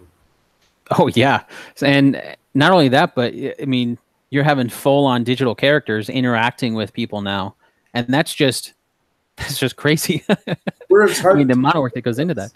Yeah. Just a couple of years ago, you could spot it a mile away. It's getting harder and harder sometimes to really check. Is that a makeup job? Is that Yeah, I think it was funny. I talked to one of the guys on. This was many years ago, and VFX has gotten a lot better since then. But I talked to one of the guys on that worked on Gladiator, the Russell Crowe movie. Right. And he was kind of laughing. He told me a story about how they were some critic reviewed the show or movie or something like that, and he was like, oh, it was obviously the tiger was so fake, and obviously for when there was a scene where Russell Crowe and there was a tiger comes in the arena or something like that. And it was like, obviously it was so fake. CG was really bad. And he was like, that was like the tiger and Russell Crowe were the only two things that were actually real. They recreated the digital, arena behind them and everything. But, and so the best VFX are the ones that you don't see. And there's the story of Pi, one of my latest favorite movies, like that I think is like 99% everything is made by it, right? Yeah. And did you actually see the documentary about the life of Pi, about the VFX behind it? No, I haven't. I should do that. I don't remember the name of it off the top of my head, but do a search for the VFX documentary behind the life of Pi, and they talk about the company Rhythm and Hughes that did the VFX for that. When that movie won the Oscar for VFX, there was a huge deal in the VFX community because as they were accepting an award for winning the Oscar for VFX, the company went bankrupt. Rhythm and Hughes that created all the VFX for it, they went bankrupt because the margins were just so low. It was just indicative of kind of what the problem was in the VFX industry. And so there were a bunch of artists that were picketing outside the Oscars, and they wouldn't show it and on any of the stuff. And so, but the documentary about that kind of goes into some of that behind there and kind of peek behind the scenes at the VFX industry there. It's really fascinating. We'll have to see that. That definitely sounds interesting. Yeah, because I was fascinated by that movie. It's really well done. Yes. When we were talking about you in the Air Force a while ago doing the reenactments, I was going to bring up, we always laugh. I know, you thought about it. I was thinking about that too. We always laugh about those, like on the History Channel and Discovery Channel. Oh, yeah. The reenactment scenes on these things. Have you ever seen Ice Road Truckers? Yes. Uh-huh. Yeah, and the reenactment scenes there. I wonder if there is a student that is learning how to do them, and that's who is actually making them. Yeah. It's unbelievable. The funny thing, I've seen a lot of those, and there's that way. I always feel bad because I'll kind of laugh along with it, and then when I was working at studio in PA, I started to kind of see a different side of that. And granted, that was a little while ago, but there'd be times where we'd get a project in and it was due at the end of that day. Like we had to get it done in one day. And so it's, I mean, how much can you do? Like what can you do in a single day, right? And that includes rendering time. That includes, okay, it has to be on the master out the door because it's going to be run over the weekend or something. So there's that. And then, you know, some of a lot of the work that I did in that case, there's no way I'd put out my demo reel. Let's put it that way. And I have a feeling there's definitely, you know, you're going to have the talent side of it and the skill side of it in that aspect. But unfortunately with deadlines and small budgets and such, you're going to have a lot of that where quality suffers. Yeah. You can't always be your master of all your art that comes out. That's a hard thing when you are working for other people because it is sometimes out of your hands. Yeah. I used to work for a music company and singing stuff, and I was literally like this, like, I can't do this. I can't, but you're being paid to, and they're telling me what to do, and it goes against everything that's right. You know who's going to hate it, but what can you do? Yeah, what's the three things? You can have it good, you can have it fast, you can have it cheap, and pick two, right? That's a good one. Yeah, that's right. I love that. I knew that 1 year ago. I'm going to throw that around a couple of times. Yeah. Because, some of those reenactments are so bad. They are. Every time. Yeah. You can picture what do you call it? They're not, when they bring you in, you're not getting paid intern. Yeah. It's like, give it to the intern. He'll do the But it is understandable when you say, they need to be done by the end of the day, I guess. Yes. Yeah. Well, but on the other side of that too, maybe they hand it to the intern because the budget's so low that it's not worth somebody else's time. Yeah. And so, a lot of times, honestly, I know at the studio I worked at, we'd have interns coming in quite a bit and we'd hand them stuff that honestly, for better or worse, was the low budget stuff that it wasn't worth our time, somebody's salary to spend a lot of time on it. So we kind of set them up and then run with it. And you're up against a deadline at that point. How much can you fix or how much, just send it out. I always think of Family Guy with that one when the plane crashes and let's now see what would happen if the plane crashed into a school. And let's see if the plane crashed into a school full of bunnies. And I love it. I just, that's so true of how it was. Because it's awful the way they do it. I know I'm sidetracked a little bit, but I'll say while I'm on it. Like, Ice Road Truckers was one of those shows, like so many of them there that started off with a show with a job that was dangerous. Same as The Deadliest Catch, all these ones. And then it just creeps in the Hollywood side, but like the low side of Hollywood, not, the reality show type of it, more than documentary about the job. And it gets overdone, and they've taken something that was already interesting on its own and just massacred it by the end. There's no soul left to it whatsoever, Yeah, I mean, and that's kind of the formula. You have an idea for a show or a movie or something, and all right, now this is popular. We got to do this for how many more seasons? All right, well, let's just start creating some stuff. Let's get rid of the original cast. Let's bring it in. Oh, there's no girl in here yet. We got to get her. Oh, she's going to drop everything for 2 minutes. We need more reenactments. And then the mics get closer to the ice and everything's cracking. Everything is the end of the world. But fourth season is so fake that they don't want it's lost all perspective from where it started. Mm-hmm. Yep. I was going to ask, with all the background that you have, can you watch a movie and enjoy it? Yeah. or do you actually see like all the effects, like all the history part as well, that is true or not true? Like, can you actually see it for the movie as it's made, as without analyzing it with everything that you have in the knowledge? I can. I think I appreciate it for what it is. It's entertainment, and it's not. Movies are a different medium. You're never going to get everything. You're going to have a certain formula that you kind of have to follow for the movie to be entertaining, and life doesn't always follow that formula. So yeah, I can definitely enjoy it. There's times where on the VFX side, I can pick stuff out. On the other side of that too, I can also appreciate a lot of it more because sometimes it's just beautiful. great example of that. I know that the new King Kong movie, I think it's just Kong. I don't think it really did very well, if I remember right, but I loved it just because it visually, like, from a VFX standpoint, the two most difficult things to do are hair and liquids. Like, basically things that are dynamic, that are going to interact with things that you're not manually doing. Really, really hard to do and do well. And that, I mean, you have all the hair on King Kong, and there's a scene where he's like attacking an octopus, and there's all this water flying everywhere, and it's just really, really well done. So things like that, I can appreciate in a, I don't know if it's a different way, but I, appreciate the effects apart from the movie itself. There's always the story, and the story is always going to be the driver, but there's definitely times where I'll go see a movie not expecting the story to be any good, but I'm just going to enjoy the visuals. The effects are really good. Do you have a favorite movie? Not necessarily the one that you have analyzed, but just in general, like from all, and I mean, you probably have seen hundreds of them. So do you have like an all-time favorite that just always... My all-time favorite always going to be Lord of the Rings.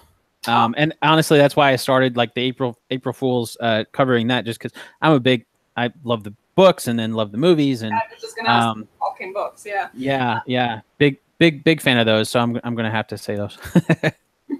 I think because when I watched them, I think it was the first thing that sparked me investigating, so to say, more behind truth, because I actually started with reading the books. I read the books, and then movies came out like years later. And when I was watching them, obviously, like the truth between one and the other is not really the same. So, and I was, I think, 15 or something like that when they came out. So it actually sparked my interest into more checking out, what is behind the movies and how true they are actually to the books, even. And most of the time, there's very little left after the movie is made. But nevertheless, Lord of the Rings still impressed me, even with that, though. Definitely agree. More of a Lord of the Rings than Harry Potter fan. I actually haven't watched any of the Harry Potter movies. Oh wow. Yeah, I like the Harry Potter series as well. I mean, they're fun, I still enjoy Lord of the Rings more. But yeah, you mentioned the difference between the books and the history there. It's there's always going to be that, and I think that's something that hopefully in the podcast, that's why I try to tell it kind of a more story aspect instead of just this fact, this part in the movie, this fact, whatever. I try to tell it as if it's a story, because movies are, again, there for entertainment purposes. And when that, nobody expects a movie to be 100% accurate. They're not supposed to be. They're supposed to be entertaining. And so I try to kind of follow that formula. So in the episodes, I'll actually follow the movie's plot lines. That's kind of the formula that I use on the show. And so that way I'm following that, but also with the realization that, I'm not going to cover everything, but movies don't always necessarily do that either. And that's perfectly fine.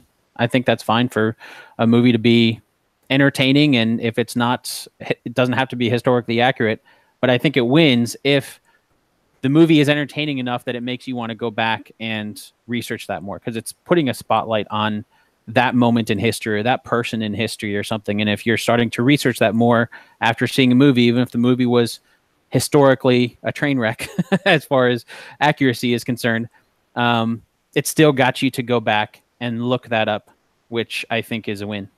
Yeah, and hopefully that's what inspires people, to do so, and get more educated around the area, around the history, and people involved, and so on. I hope so.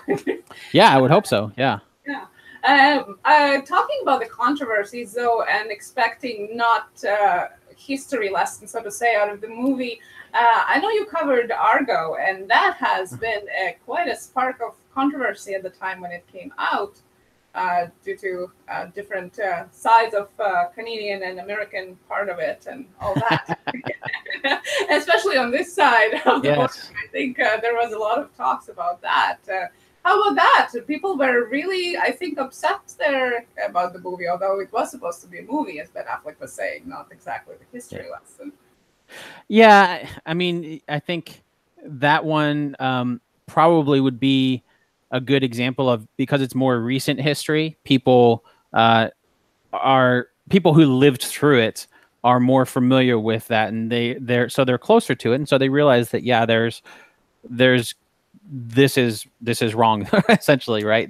They completely omitted this part. They completely omitted the Canadian involvement for the most part. So I think that's much more prevalent when it's something that you're familiar with, and you're going to be more familiar with it when it's more recent. I don't know that I would say Argo is any worse, historically speaking, than some of the other movies. It's just that a lot of other movies are set in times when there's nobody alive anymore, and so it's not as known. Essentially, the story isn't as known to a lot of people, so they don't know that what they're watching is not historically accurate. Do you think that 9/11 would be the same kind of controversy because of recent events and so many people involved from whole different perspectives?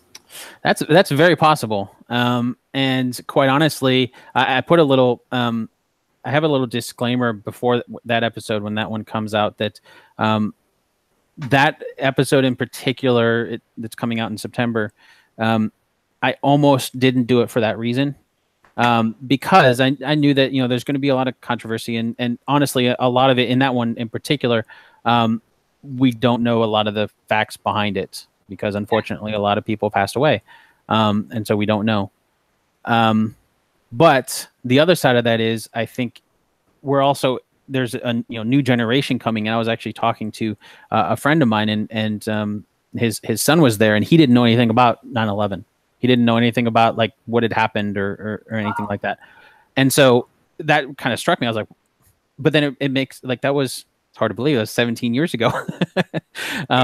And so I think that, or, with Argo or that there's new generations that, depending on their upbringing or, where they go to school or what they're learning, a lot of stories, even more recent ones, aren't known.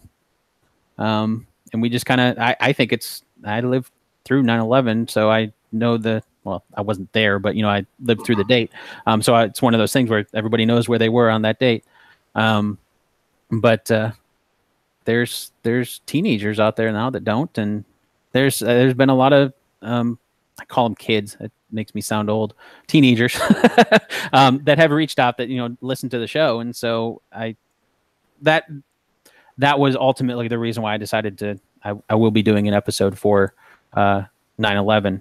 I think it's actually coming out on the 10th because I release on Mondays. But that was ultimately the driver for that one in particular. If there's going to be controversy about it, maybe. That's another one too, where there's a lot of, in that one in particular, there's a lot of conspiracy kind of theories behind it in that aspect. But I try to keep it as reliable as possible, with the knowledge that when you get to some of that kind of stuff, some people are going to believe it and some people aren't. Kind of the way it goes. Very good reasoning, though, because I again, there have been lots of people saying that it's way too early, to do the movie for it. Yeah.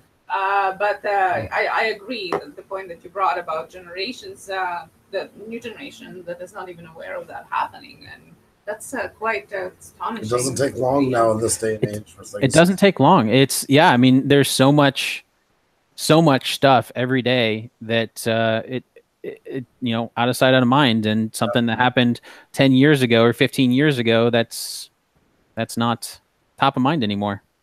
That's very true. Yeah. Wow. With stories in general, I mean, take what's going on in places in Africa. Like, I mean, I've been going almost, comparable to the Nazi regime in some ways, and it doesn't stick as much as it did back then. Like, people are just more in the moment, and the stories kind of funnel through. It's kind of scary sometimes.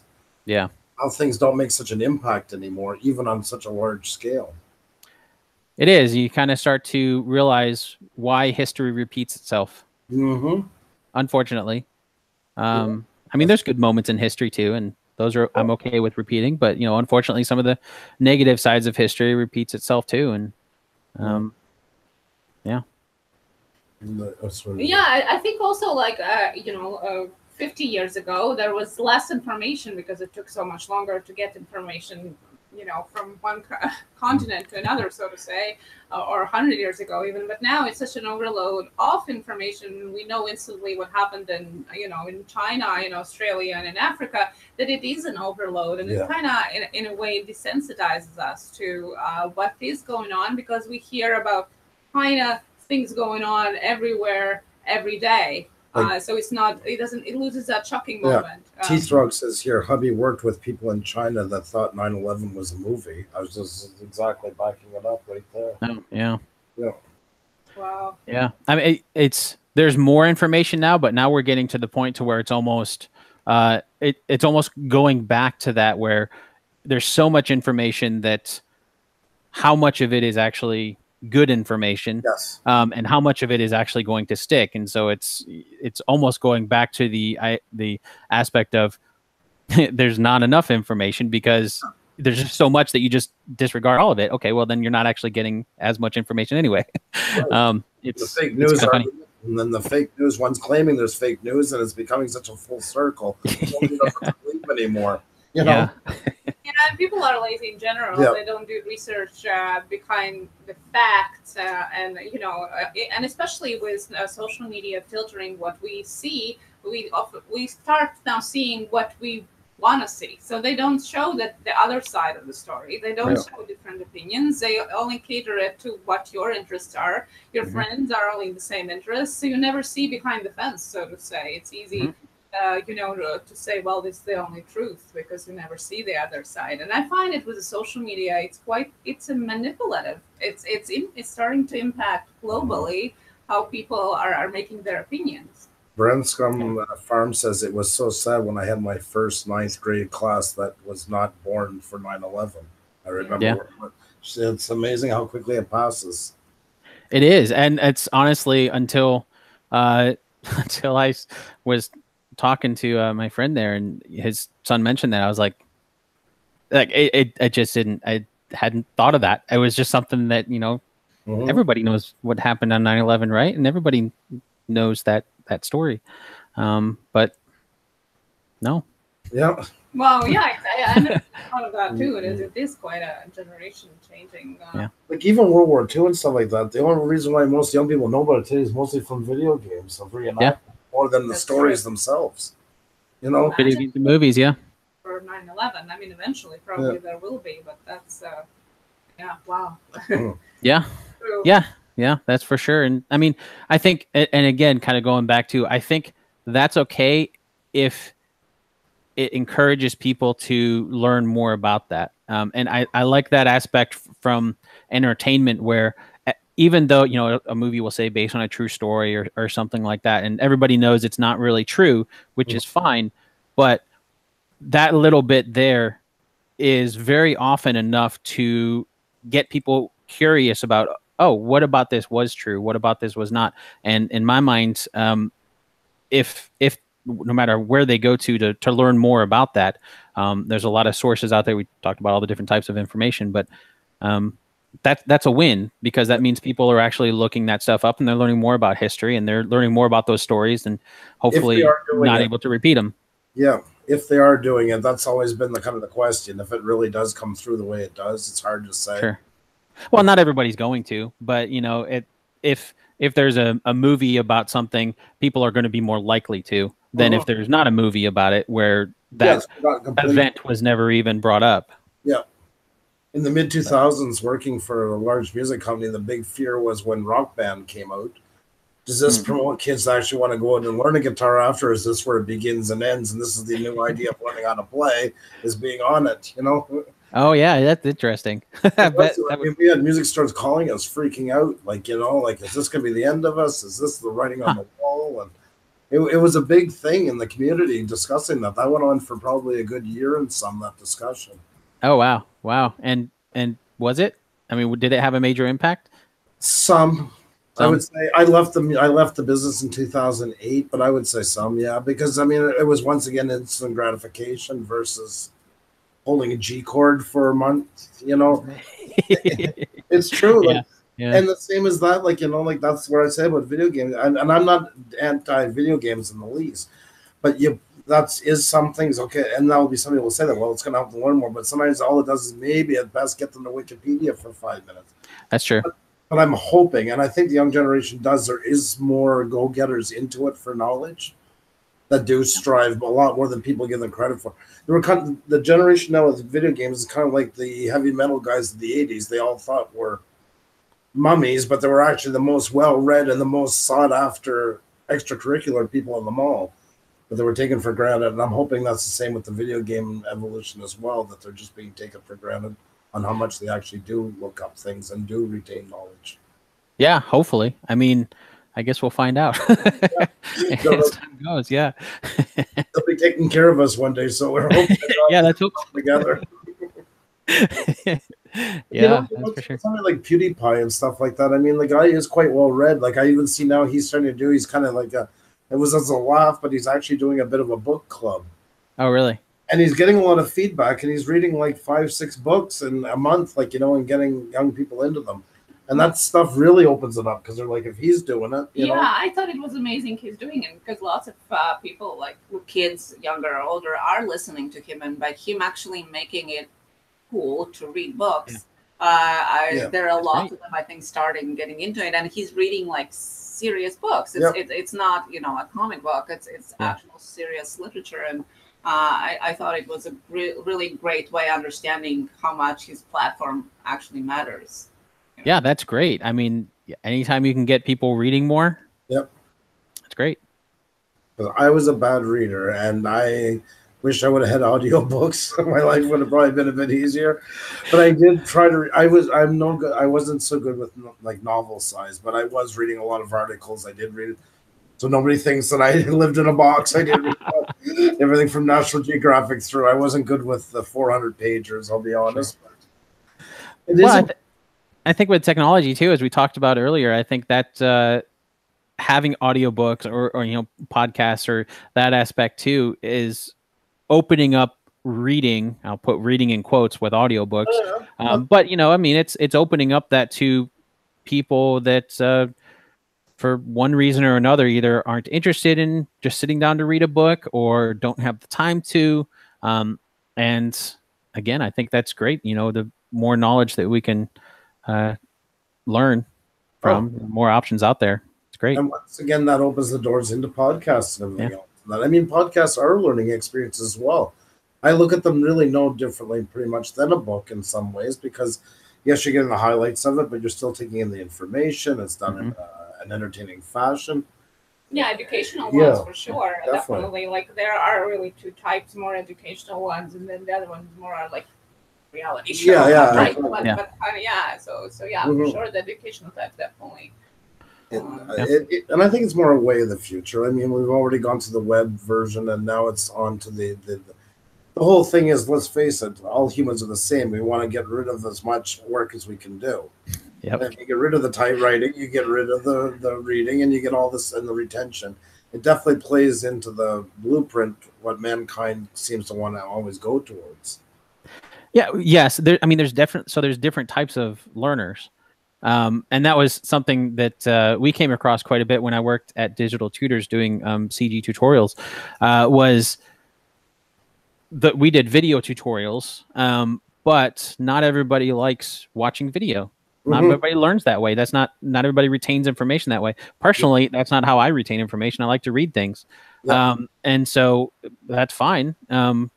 People retain things differently. I think it's the same with books versus podcasts versus YouTube videos. Or, I mean, some people prefer different methods of how to learn things. And I think the more that there's options out there and good options out there to learn, and all those different forms, the better. That's exactly well said. Were you a book reader when you were a child? Yes. Oh, yes. We always would go to the library, bring back buckets of books, and a lot of books. A lot of book reading. Was it more based in like a history books, or was it completely different from what you're interested in now? I was always fascinated with history, but there would be two kinds, I guess, that I would say, and I never really differentiated between kind of genres, but there would be the kinds that I would have to do for school, and I hated those books, and then there were the kind that I just enjoyed to read, and there would be anything from history or sometimes novels or fictional stuff or whatever. But for example, one of the first when I first read The Hobbit, absolutely hated it because I had to do it for school and write an essay about it, and then it was no fun. But then years and years later, I reread it just for the fun of it, and it's I love it. It's great. I mean, I mentioned Lord of the Rings trilogy is my my favorite series, and so I think there's that big aspect of wanting to read or wanting to learn something in that way versus being quote unquote forced to through school or whatever.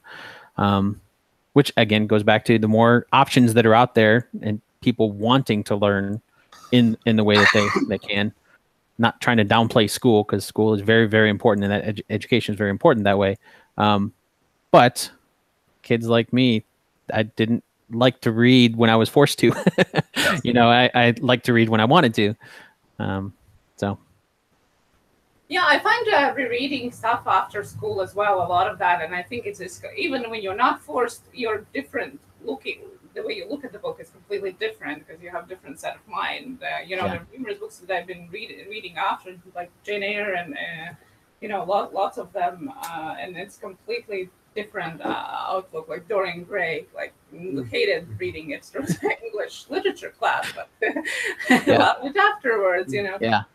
So definitely, and I do find that new generation, I think, is getting more, like the new generation is getting more into books. It's like coming back. Coming back. I think so. Yeah. Everything comes back. Everything comes back into fashion, right? And my favorite book that I ever read was actually in school. That's what's the weird part. That's the one I always remember, and that's one of the few books I can. Oh, there you go. Was Q for Treason, yeah, and I still to this day think it was the best book I ever read. Huh, I don't think I've read that one. I'll have to add that to the list. Yeah, the novel, it was by Jeffrey, I couldn't even remember who wrote it, to be honest. It was Jeffrey Trees. And it's about two male boys that run away, because back then it was only male actors in the time of doing William Shakespeare, and there's an attempt on Queen Elizabeth's life, and then later on finds out that one of the boys is actually a girl that's dressed up as a boy, and they fall in love, and then they try to, they foil the attempt. Could be tied into with the new movie of Elizabeth. Yeah, there you go. Yeah. Let me know when they do a movie on it, and I'll start researching. Kelly says I'm reading that book. Not the one I just talked about. Probably one that you mentioned. Dorian Gray. Jane Eyre is my all-time favorite. But have we read it in grade 7? That one. That's why I read. So what is in the future for you as a creator, podcaster, podcast, something else? What particularly in the podcast? Well, I think kind of the next thing is kind of what I mentioned. I want to try doing little kind of mini episodes just for the fun of it, that are not just fictional ones. Those. It was just kind of something I thought it would be fun to do. It wasn't anything that I don't know. I just thought it would be fun to do. It's something where when I went to a bi-weekly schedule, that was primarily because of time. The time it takes to create one. But then I was watching. I'll watch movies a lot of times while I'm actually researching something, movies that aren't related, but just kind of have it on the background. I like to have noise in the background while I'm working. And one of the times I was doing Back to the Future, as I mentioned earlier. And then I was like, well, wait a minute. Did that actually happen? Like, I mean, this movie is completely fictional, but they're mentioning something in history. And so that kind of sparked that idea. And so I started to jot down a list, and I've got some other completely fictional movies that are a lot faster to do because I'm not really following the entire story. I'm just answering like a couple questions in there. Like I mentioned in Back to the Future, I think another one that I have written that I'll be doing is the first Pirates of the Caribbean movie. So they mentioned parlay, and so was that actually a thing? Like I didn't know anything about pirate code and parlay and that kind of stuff. And so little things like that it's not like the entire story, but it's really fast and just kind of fun to do. And so I beyond that, I don't really know. I'm just kind of focused on that and just creating content. Who knows what the future holds? But take it one step at a time. Yeah, that's amazing. Well, we are definitely looking forward to new episodes. Can you whisper what is the next one? Yeah, so the next one's coming out. New episodes release on Monday, so every other Monday. And the next one would then be coming out on the 2nd, right? I think that's Monday. Yeah. And that is The Ghost in the Darkness. Have you ever seen that? No. Okay, that's the story of Colonel Patterson in, I want to say 1918, somewhere early, early 20th century there. And in Africa, basically the British were colonizing Africa, and he's an engineer. He's played by Val Kilmer in the movie, and Michael Douglas is in the film as well. And the basic gist of it is that there's these two man-eating lions that are just killing hundreds of people there. And surprisingly, that was actually based on a true story. Like there were actually man-eating lions that were halted the railway being built there in Africa. And so it's kind of digging into that story. That was a... Now I want to watch a movie before I hear the podcast. There you go. There you go. Watch the movie. I think it came out in the mid to late 90s. So, I mean, it's not a new movie. But again, I try to kind of bounce back and forth.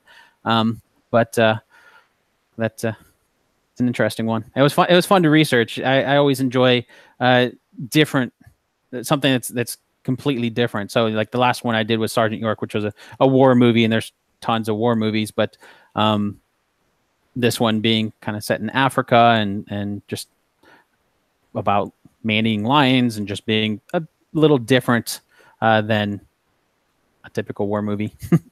That's crazy. I've never seen that one, and I thought it's like in those genres. I'm surprised. Yeah. I want to go back and check it out. Definitely. One last question for those of in the chat who be interested into listening to podcasts to begin with. Where people should go to listen to podcasts? So one place would be your website, and what other places are you on? I try to get it anywhere that you can listen to podcasts. So it's on Apple Podcasts, Google Play. I put them up on YouTube. Should be in Castbox. You should be able to search for Based on a True Story, whatever you use to listen to podcasts, and should be able to find it. If you can't, for whatever reason, let me know, and I'll make sure it's headed on there. But most of them pull from Apple Podcasts these days. And so once you get on there, most other apps will pull, because that's the biggest directory. And so once you're in there, most of the time, I think Google Play and Spotify and Stitcher and TuneIn are some other ones that you have to submit for. But I'm on all those. I can't think of any that I'm not on, because when I think of one that I'm not on, I try to make sure it's on there. So, so if you find one, let me know, and I'll make sure it gets on there. Perfect. It was such a pleasure to have you on. Thank you so much for making time. I know you're busy, so we are very appreciative having you. Well, thank you very much. I appreciate the opportunity. It was a lot of fun. I'm going to work on our podcast a bit, hopefully this summer, and get that rolling. I hope I can check in with you sometimes if there's any questions. Yeah, for sure. I mean, you've done the content creation side, so podcasts are going to be a breeze for you. It's cut out the video and you're good, pretty much. That was good and easy. Yeah. That works. Yeah. No, I might have a couple of questions for just setting some stuff up, and that's why I was wondering if I could call on you. So. Oh yeah, for sure. Yeah, anytime. I hope you enjoyed yourself tonight. I'm glad everybody got to meet you and that. Please check them out. And it's really, guys, podcasts are so amazing. You know, when you're just doing stuff around the house and that, or out and about, I mean, you always got a story waiting. and everybody loves movies. So hearing them, the connections behind them, the real life stories, yeah, it's a golden opportunity to really. If anybody's good at trivia and wants to get a little more ahead, this is the man that will help you win a lot of bets. Well, I can't guarantee that. I also forget a lot of things, so that's why when I'm done researching something, I move on to something else, and a lot of the little trivia things I have to go back and look at what I came up with before. Well, your podcasts are going to pick all that stuff up, so then they can sit there and win bets in bars and stuff like that. Thanks to you. So there you go. I'll take a 10% royalty on any of the. There you go. It's a money-making machine. I love it. Thanks so much for coming by tonight. You've been absolutely a pleasure to talk to. Thank you very much. Appreciate it. Have a great night. Bye now. Bye-bye. I love when we do that. You know, I still feel like the news, like, you know, when like you bring somebody on. Yeah, I know. Just like in Studio Halifax. No, but that was so amazing. Yeah. And we have booked the spot, I think it was a month and a half in advance, because I know he's very, very busy. So I appreciated him agreeing. Well, he's an award-winning podcaster. Exactly, yeah. And so I appreciate, because I've been listening to his podcast. I love history. I love movies. So it's a perfect combination of history and movies. And it's amazing. The stuff that you get to know about the history, as I was saying, it's not only about the history that was in the movie, but kind of like the whole environment area about it. It's quite interesting, and it is very entertaining too. Yeah. It does these two truths and a lie at the beginning of the podcast, and then by the end of it, you kind of understand which one was truth and which one was lie. But all the time you're listening, you're thinking, well, which one That's is the cool, lie? That's a great way to. Yeah, so it's a kind of is in that trivia mode, so to say, but it's very entertaining, and they are shorter, which, as I said, I like that you can choose, you know, to listen to a 20-minute one or a 40-minute one if you have time, you know, and it doesn't have to stop halfway through because you don't have enough time. So enjoying it. If you guys are enjoying the movies, if you love movies and history, the combination of it, go over to Based on True Story website and you can listen to all of his podcasts right there. And if you have any of iTunes or Castbox or basically any, as he was saying, apps that do the podcast, that you can find him there as well. And he's on YouTube as well. So go and check him out. Almost, I think, all of his podcasts are there as well. The links are in the chat. And we're having rain and lightning. So I'm wondering if we might get knocked out. We'll see. And I might go and run in the rain because that might be the only thing in the next week that is semi-cool here. I don't think we're going to get much of it. I think it's just going to be some cracks of thunder, and that's where it's going to end. But I never know. Yeah, I guess I could see the lightning through the window going sheet lightning. So I meant no rain. Well, that's what I meant by that. Well, hello, Bottle Caps and Susie. Susie's back from the pool. Guys, everybody that's here, I want to tell you is that we, like Cindy said at the beginning, we're actually going to be on tomorrow. Tomorrow's going to be an interesting show because we're going to have, we usually don't do Sundays, but we have a special guest coming on. It's going to be an interesting guest. This is something. Yes. Tomorrow is Canada Day. Tomorrow is our wedding anniversary, and thank you, Panic D. Happy anniversary to you too. And tomorrow is our special guest as well. So we are going to have a lot of interesting content. We're going to talk a little bit about Canada, a little bit about our wedding, and of course, the guest is the guest. So you definitely have to tune in. Do we know what time are we starting tomorrow? Well, you were going good, so I just stood back and let you go. I think we're starting. I think at 8 o'clock. Okay, so 8 o'clock p.m. our regular time, but on not regular day. So much Sunday tomorrow. Tune in if you can. So the first part we'll just do a little bit about Canada and of course about our anniversary and put those, and then we'll bring on our guests. So it's it's definitely, this is going to probably be one of our last shows, if not the last one, before we leave for. We'll be gone for maybe a week and a half. Yes. We'll maybe still put up something. You never know from down there, but it's going to be harder. So. Hope you guys bring pictures tomorrow or after Gas Bay. I'm actually, I have edited a whole bunch of pictures from Gas Bay. as a plan of putting them regularly on Instagram while we are in Gaspé. Yeah. So there's going to be a whole series of pictures from Gaspé on our Instagram page while we are there. It's I don't know. It's going to be a lot of work. We have our house that we got to get all taken care of and stuff like that, and then it's hard to be disconnected. Like my parents have internet, but it's satellite internet, and anybody who's ever tried that knows it is what it is. Oh, no streaming there, unless we go to Tim Hortons and maybe do it from there. Yeah, depending if they're not too cheap with their connection. Yeah, you never know. But yeah, because it's not going to be the. Holy God, we're really getting a lot of thunder. So there you go. Well, the skies are breaking. I wish it would also mean that we are not going to get heat tomorrow, but I don't. Yeah, that's why this is going to be really bad. Yeah, I just posted a link to our Instagram, so if you want to follow us during our vacation and see the pictures from Gaspé, more of them are probably going to be on our Instagram. That's once again, our house. And which Xenia hasn't even, well, you've been into it before, yeah. I have been a couple of times. Yeah, not very often. So we got a lot of stuff to do. This garage got a lot of stuff into it to go through, like unbelievable. Like I found a metal detector hanging on the wall because this guy, my cousin, he bought everything.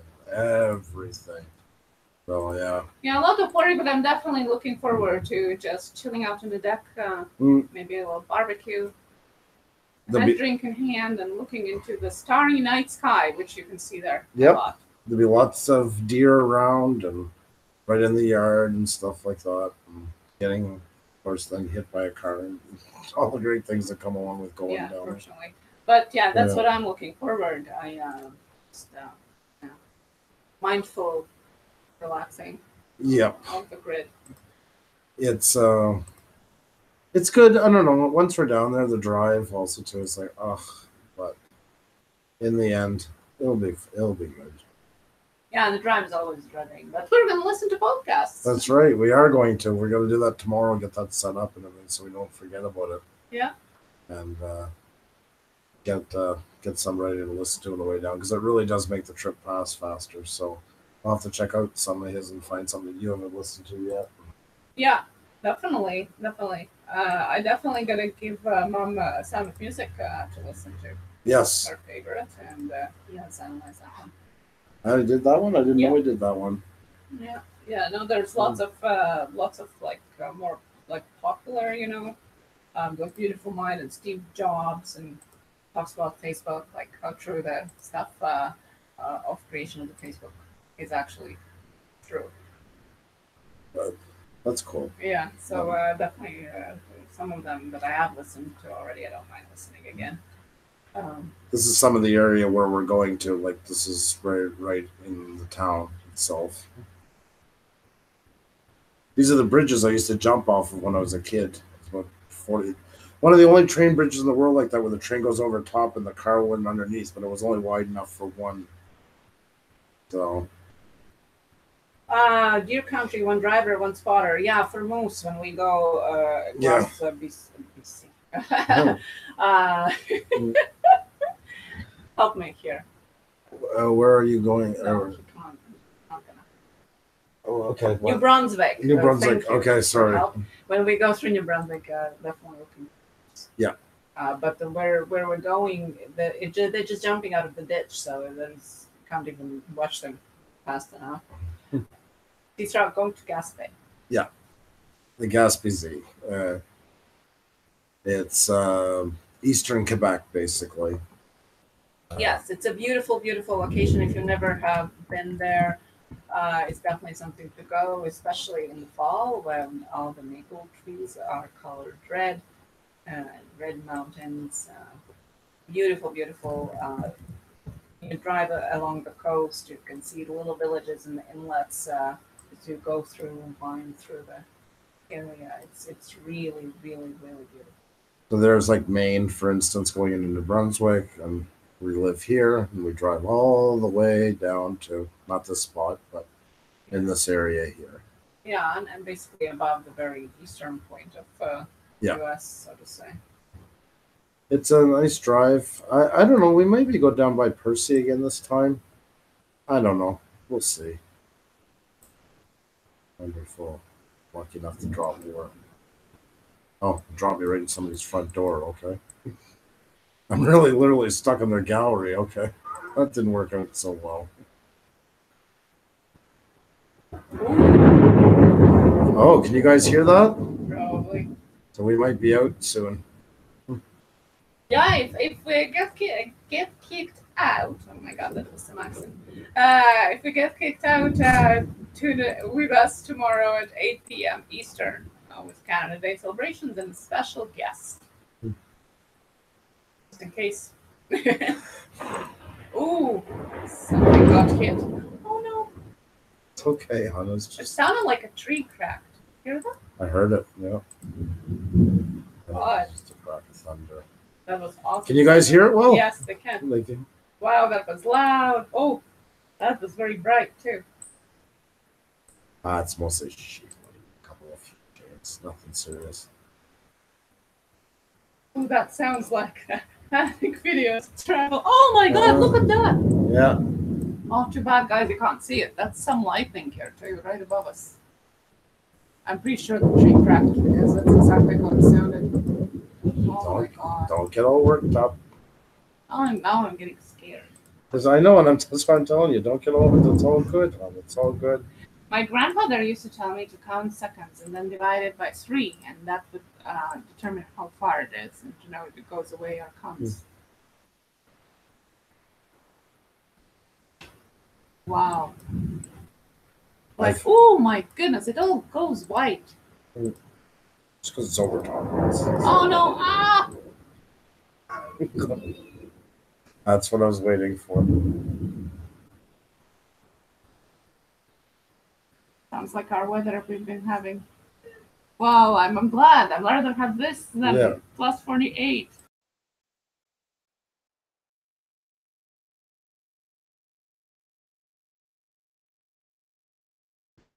Did you have beans today?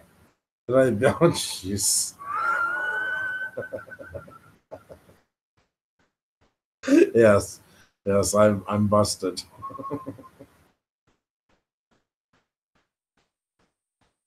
Wow, it's crazy. Like you can see, like the air is like electrified, basically. Susie says the Weather Channel will tell you how close the lightning strikes are. Really? Oh, but this is usually pretty. What I was telling you about is pretty accurate because we used to in the summer place like it's like a little camp cottage. The electricity was off every time, and we used to do that. And then right when you would know, and the next one you would know would be right above you. So it was quite. Oh yeah, that's a cloud burst. If it wouldn't be for lightning, I would run out now. Yeah. Make sure not raining too bad. Ooh. They wouldn't be able to see. Oh. Try and see. Would they be able to see the lightning? I don't know. You watch the screen. Yeah.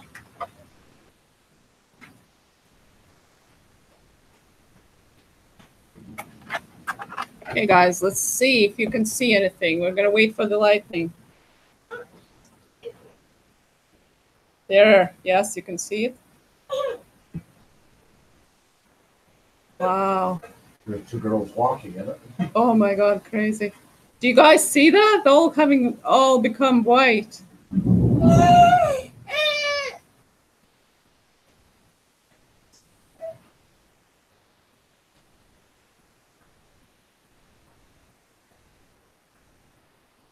Crazy. Now the big one. Oh my God. There you go. I was just about to say the big ones aren't coming anymore. Oh. Wow. I think we've hit an all-time low though on our live streams. No, but that was crazy. You could actually see that one. That was like a flood.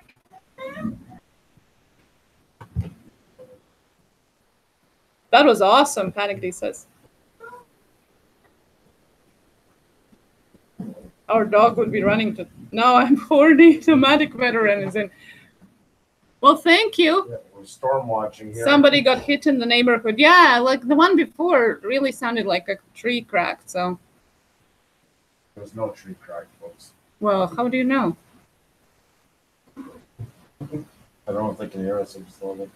They can hear us. Hear you, yeah. Well, they can hear me, yeah. Ah. We don't get that out here in BC, TechScore PV says. Storm chasing live on Puša Studios. Yeah, that's right. Oh, another one. Oh.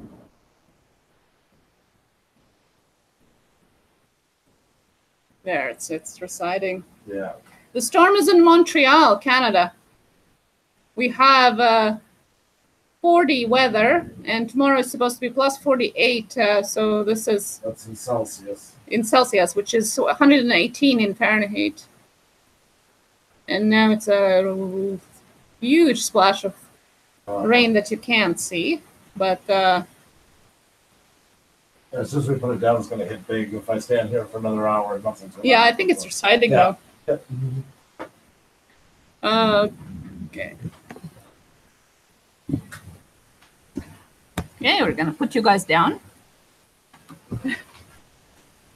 There you go. That's our weather. Crazy, crazy. Plus 44, I think it hit today, and now it's raining, and at least there is a breath of fresh air. I am still a bit scared of that lightning, but I hope you guys enjoyed our storm chasing 5-minute segment today. Yes, I know, and it usually, if you're not familiar, it's not a normal heat here. We do get mid-30s quite a lot in summer, and it's very... Oh my God, the rain is coming in even as far as I'm sitting. It's very wet heat, so humidity is very, very high. But, 40s, that's way too much. Hello, Bobby. The rain is even coming in here. Don't close it. Oh my God. No. Wow. I'm pretty sure we're gonna be kicked out very soon because this is what usually happens.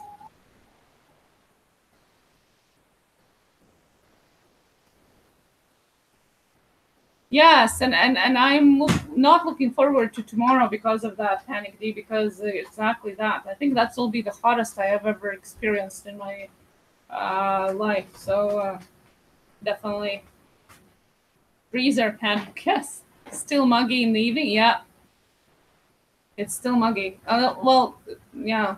God, the rain was going halfway across. Had to close the windows, unfortunately, now because I don't know if you've seen, but the rain was coming in as far as I'm sitting here. So. Hopefully it stops at least the wind so we can open it to get some air in here. There. Let's check weather in Montreal. Well, it was fun, wasn't it? Something different. I like the storm chasing. Yeah. Yeah, it's right now it's not too bad apparently. Well, it's plus 27, which is 81, and humidity 77. Severe thunderstorm warning. Nickel-sized hail coming up in a few minutes. I would wish Panic D. I would give anything for it too, but these fast storms usually end up just being evaporated the next morning, and I think that's torrential rainfall. Oh, is it? Torrential rainfall, large hail, and damaging winds. So we're really in tropics. Wow. My God. I didn't park by a big tree, didn't I? Because we got some huge trees here. I'm not sure. Back in a second. Well, if it's hail, then it's not. I remember down the rabbit hole was saying that she had to scrap her car a couple of years ago because hail damaged her car. Yeah, no, I'm good where I'm parked. 18. Hail, yeah, I hope not. But... Yeah, that's what they. Wow. It's insured. So. Active for next 3 hours. That's good. It might get some air in, hopefully. Clear skies or tireless. Oh, excellent. That sounds hectic. Yeah, it is. It's crazy. It's one that, it changes like instantly. Eh. The heat is still out there as well, Gus was saying. Like, Yeah. it's 29 when we started, it's 27 without humidity. Humidity is 77. If it's not a long rain where it gets to sink in the ground, we're screwed because it's coming right back up in the sky with a vengeance, and that will explain why they were calling for the hot day tomorrow, the extra hot days tomorrow, the next day.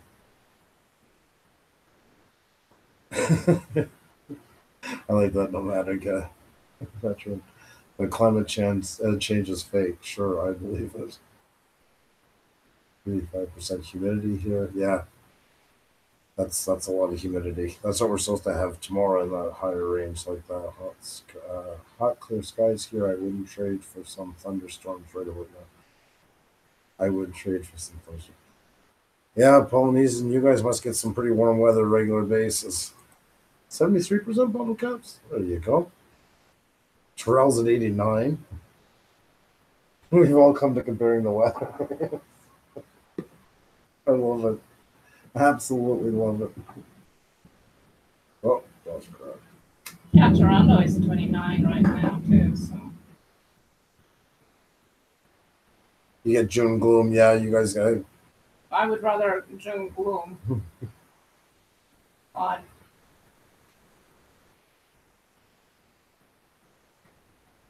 Oh God, Bobby's on 27% here, Puša. Where are you again, Bobby? Sorry, I off the top of my head, I can't remember.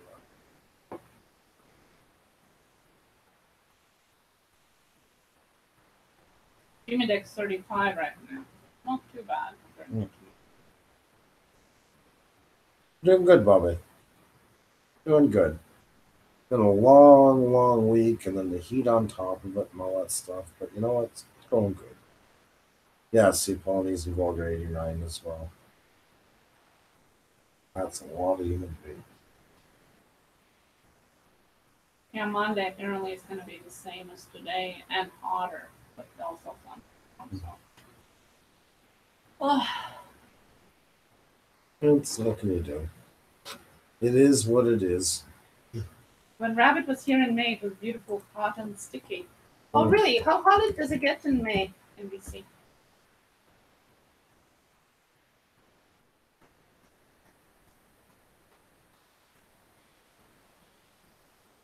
See, the average high is usually 25 degrees Celsius in Montreal at this day, and the highest only have been 35. So we definitely has passed the record today. Yeah. Yeah, it's crazy. I don't listen to the weatherman very much anymore. Once I would just all deal with. I don't half the time they're wrong. We'll stop playing with the lava flows because it counts. We're having quite the light show right now. Yeah, yes. Working its way over to you. Yeah, that was crazy. Still coming down pretty good. Yeah.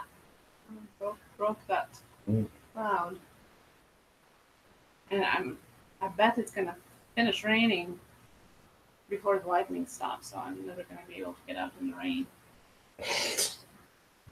I'm so looking forward to it. But I'm not running out in lightning. I have my air on in my mom's living room. Well, that's good. Enjoy it.